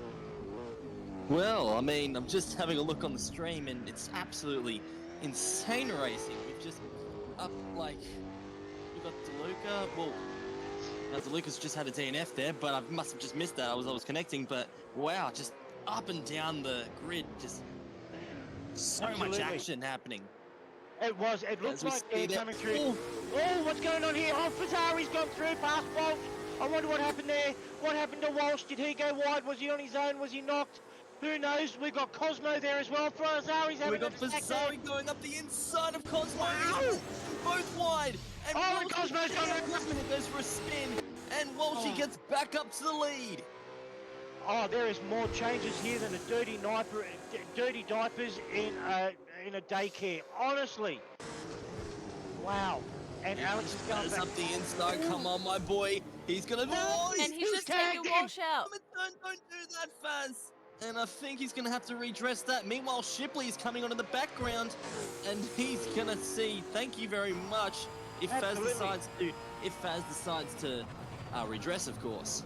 I don't think we're going to see Faz redress here. I think Walsh has fallen off way too far. Oh, there we go. There we go. Always the sportsman. There we go. And Shipley. I mean, at this rate, Shipley's definitely got this one in the bag. But there's still 6 laps to go. Absolutely. So yeah, we've still got a ton of racing to go. And Walsh as will we've get seen back in- into second. Sorry. Absolutely. And as we've seen in the previous race with Daniel Walsh, he closed up 5.5 seconds with 4 laps, punters. That was absolutely unbelievable effort. I am so sorry to talk over the top of you there, Scooney. I am just getting run away with myself here. This has been so exciting tonight. Wow. Well, excuse me. No, I mean that's completely fine. I mean, I'm sorry a bit for Christina in the back. Christina, what do you reckon about just the turn of events that's just gone on? I don't even know what to say. So much has happened. DeLuca's out. Cosmo's pitted. I don't know if he's coming back in. Walsh has taken over from Fazari just now, taking second place. Fazari was just brutal on that last lap. He was not backing down. He took out so many people. It was unbelievable, wasn't it? And would you believe that Cooper Shipley on that last lap set the fastest lap of the race at 2:04.8? Wow, can you believe the speed of these guys? Given the battles that have been going on up and down the field, and they are still managing to pull out sub 2:05s. Unbelievable. There is Yeah, just it no looks like stopping Shipley- these guys. Sorry. Exactly. No, it's all right. Well, Shipley, I think, has just been shot out like a bullet. He was almost held back by those two battling, and now finally Shipley's got some clean air to go. He's just roaming straight to the fastest lap. Absolutely, and Daniel Walsh has found himself back into second position. Unbelievable. He's got Fazari there on his back. Fazari, if he gets any closer, I don't know how much longer Walsh will be able to hold up. Fazari has been driving like a demon tonight. He is just ruthless. He is a maniac. He is absolutely driving the wheels off this thing, and he has been doing it all night. And he has absolutely been a pain in the neck for Daniel Walsh all night. Every time Daniel thinks he's got it to himself, there's Alex Fazari spoiling the party. And when he's not spoiling the party for Daniel, he's doing it for Cooper. What a wonderful night tonight has been for these 3 races. He's really putting these two teammates just really packing that pressure, really stressing them out, really coming at them, and I don't even know like what to say. Well, from what I can see, Faz is really the only piece de resistance of between Walsh and Shipley's, because Faz just piling on the pressure, race by race. If you've been watching this one, you should have been here for the previous race when Cristiano in the Ford Mustang was the only one on super softs, and he ran the entire race in the top 3. The entire race, while everyone else was on softs, they were running like maniacs, and he ran, can you believe it, he ran the first 6.5, 7 laps in first position.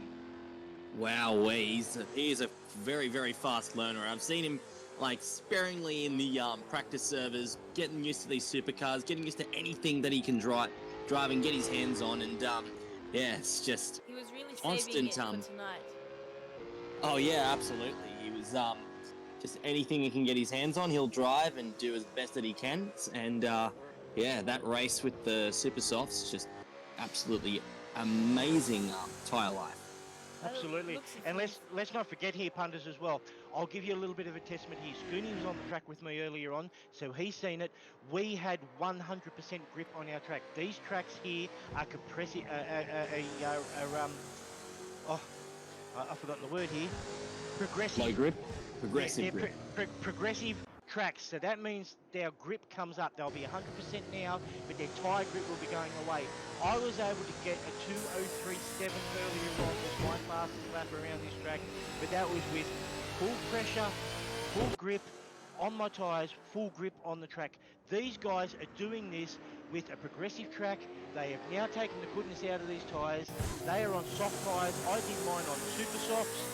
Wow is all I can say is wow. The level of these drivers is next level as Alex Mazzari finds himself coming into the pits. I don't know what he's doing there with only a couple of laps left to go. He might feel like he hasn't got it left. Maybe he's got damage to his car and he feels like he can't finish. What an unfortunate turn of events there. We now have Cooper Shipley and Daniel Walsh in first and second again. Wow, what a turn of events. But what do you think about my comments there regarding lap time there, Scooney? It is unbelievable the pace these guys are running. And right there, still running fast, Daniel Walsh on the previous lap, the fastest lap of the race, taking it over from Cooper Shipley at a 2:04.49. Yeah, I mean, driving these cars with full grip is hard enough, but driving these cars with the low grip is just almost impossible. Like, sometimes I really have to stress this. Like, I know I've been driving these supercars for quite a while now, about 3-4 years, but it's never, ever, ever easy. Like, No. the amount of laps that you do, it is never, ever easy to drive these supercars, even by itself, like, just on its own with really good grip. As we see, Shipley has made a big error, let's just say.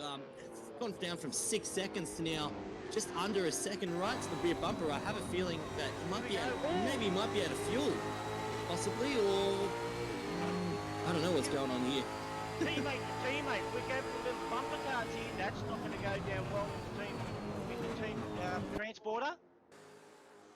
Well, I mean, if these guys are well ahead in the team's championship right now, as I'm not able to be there due to work commitments. But so we see we're going to have a big battle here. I think Shipley just slowed up just to make it more interesting. Walsh, 2:15, we have a touch. We've been seeing Walsh do that all night. And Scooney, you were here earlier, as you're probably noticing.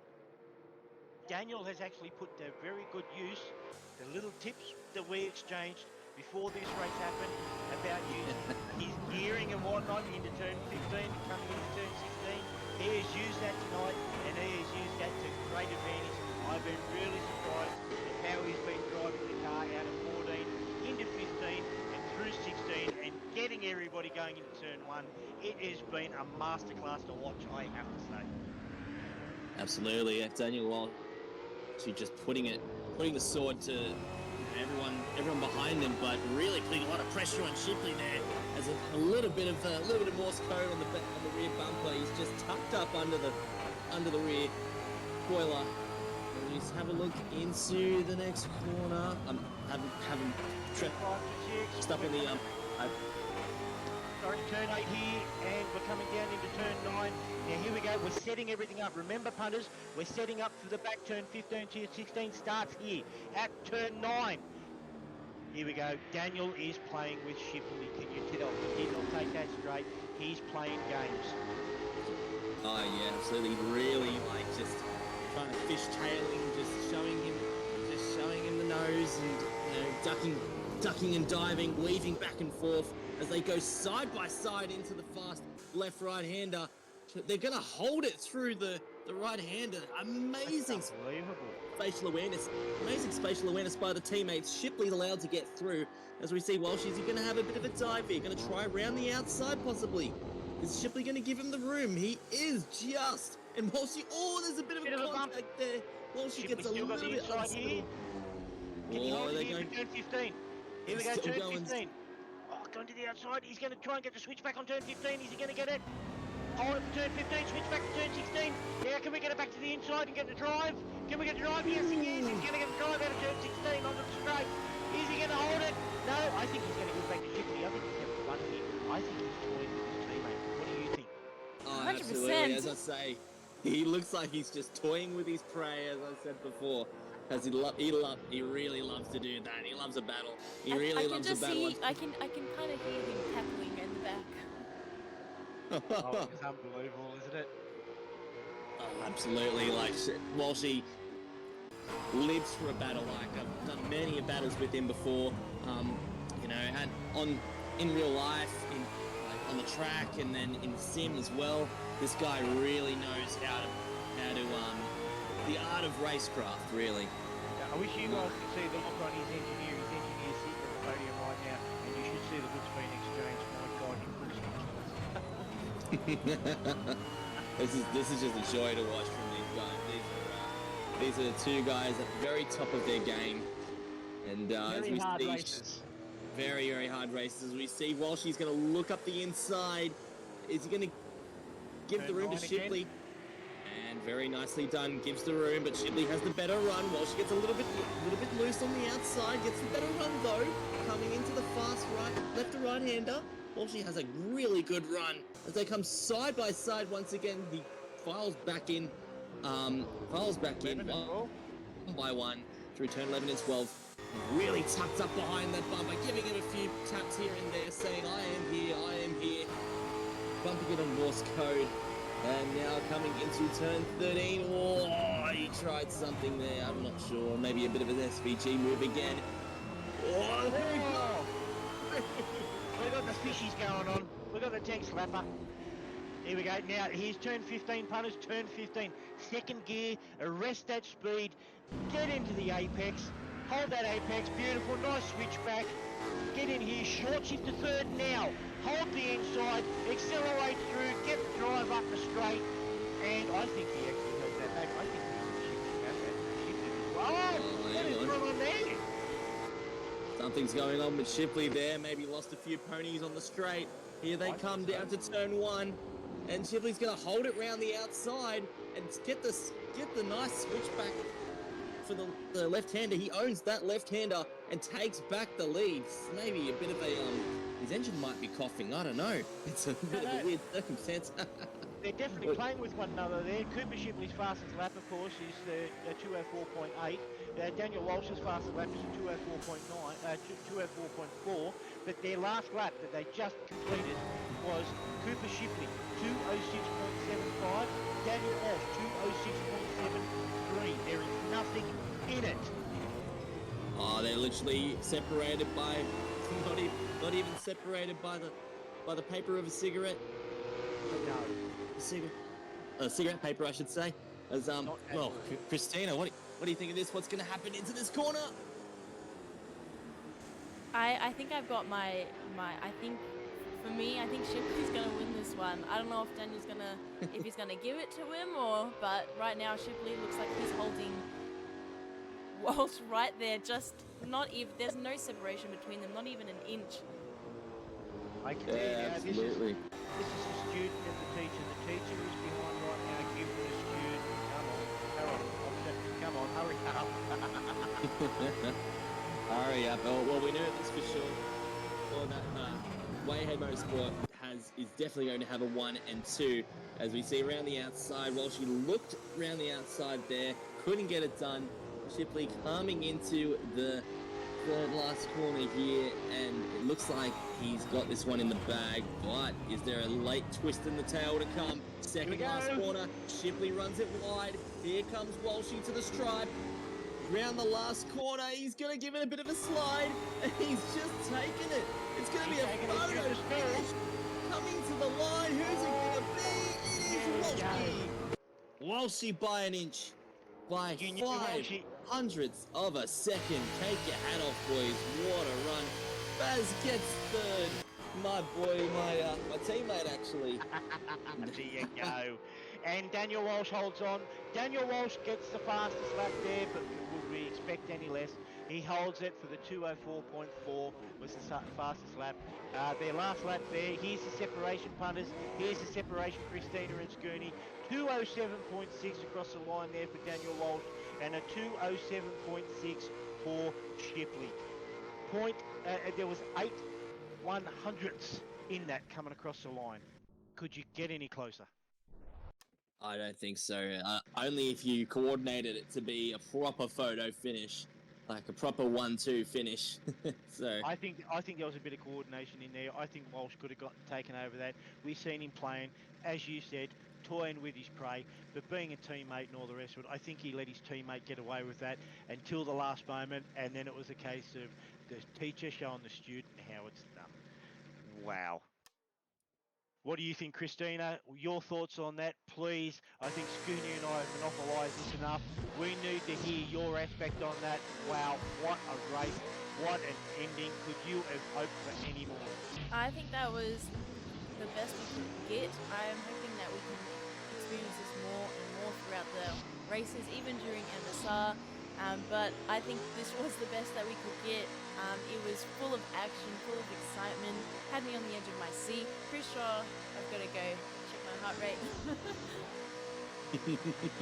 This was the best. I'm very happy that I was here for this one, and I can't wait to see what we have in store for the next couple of races coming up as well. And I hope we have everyone here today and some join us, because this was crazy. Absolutely. So listen to that. Get it around your friends. We broadcast with Delta Racing and Christian Sim Racing. It will be right here. Your commentary team is right here. When we can, we will have our guest commentators. I'm certain this will not be the last we've heard of Scooney. I'm certain it won't be the last we hear from other people. We will get our guest commentators in where we can. But wow, what a race to come in and guest commentate with Scooney. You have come in on one race that was really full of excitement, I think. Oh, absolutely. It looks like I came in right place at the right time. So you see Faz just lighting up the Tickford Racing Mustang there. My teammate, rolling down some 11s. Just beautifully done there. I taught him that. 100% I taught him that. I didn't tell him how to do that, but he's a very, very solid operator, and he's improving every single time he goes out there. Well done, Faz. For sure, and for those looking onto that livery, wondering about it, that happens to be a shot back to the XB Falcon, run masterfully around Bathurst in 1977 by the wonderful Alan Moffat, running the 1-2. There, that particular year, what a wonderful livery, wonderful car, and that is a wonderful hail back to a wonderful era. Okay, we're going to pull down Faz here. Hopefully he's still on. We're going to pull him down whether he likes it or not for an interview. Bring him down. We're going to bring down Daniel Walsh, and we're going to bring down Shipley. Here we go. We've got the guys down here for a bit of an interview. We're going to start out here with Cooper Shipley. Cooper, well done. You nearly had that race all to yourself again. How did you go about that, mate? Wow, what a wonderful race. Yeah, tough race to the finish, but Walshy just got me in the end. I had to run, but not enough for the line.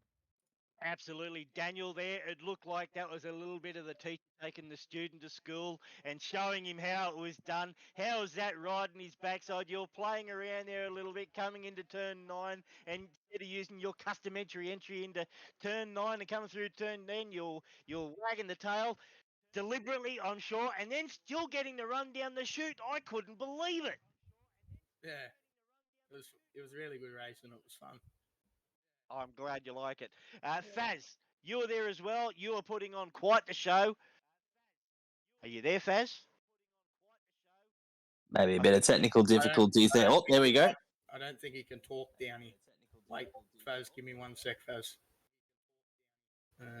All right, Scooney, while we're trying to work out this little technical issue, Cooper, Daniel, we had Scooney gracious with his presence. He was working through the paddock, so we happened to grab him and pull him into the commentary box. He's been watching the last bit of this race, and I can tell you now, he's seen us here. We were red in the face. We were nearly passing out. Thank God for him showing up, because I don't know that I would have had any breath towards the end of that race. Well, maybe just I was just kind of ushered into the commentary box, not knowing what I was getting myself into. But well, I just came in at the best time, and you two boys put on an absolute display there. Walshy, well done as always for the for the win there. But Chip, what absolutely amazing bit of driving you put on there, mate. You've got to be proud of that. Yeah, well, we've both come out of the rounds with the same amount of points. I won 2 races, he won 2 races, so Yeah, yeah. we made the racing as real as it could get. Yeah, That's it, and really still taking out maximum points, I would hope. Yeah. Absolutely. And what really surprised us, as I mentioned before, you threw the curveball at us with the pit stop in race 2 that we weren't expecting, but still it come up trumps. Wow, unbelievable, honestly. Yeah, it was some good racing. Absolutely. I'm interested to hear possibly later on what happened with Tony DeLuca. He had a bit of a DNF there, which was really unfortunate. He was running really strong up until that point.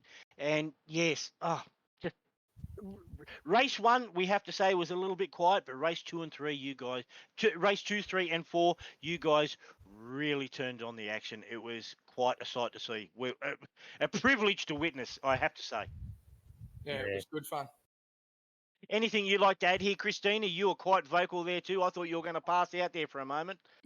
No, I left it all up to you and Scooney. I think I was quite glad Scooney came along and started joining in, because I've been quiet this whole time, which is usually my thing. Have we got any questions on the stream there? Has anybody on the got any questions there for our winning drivers? Anything they'd like to know? None have come through yet, but if they do, I'll let you guys know.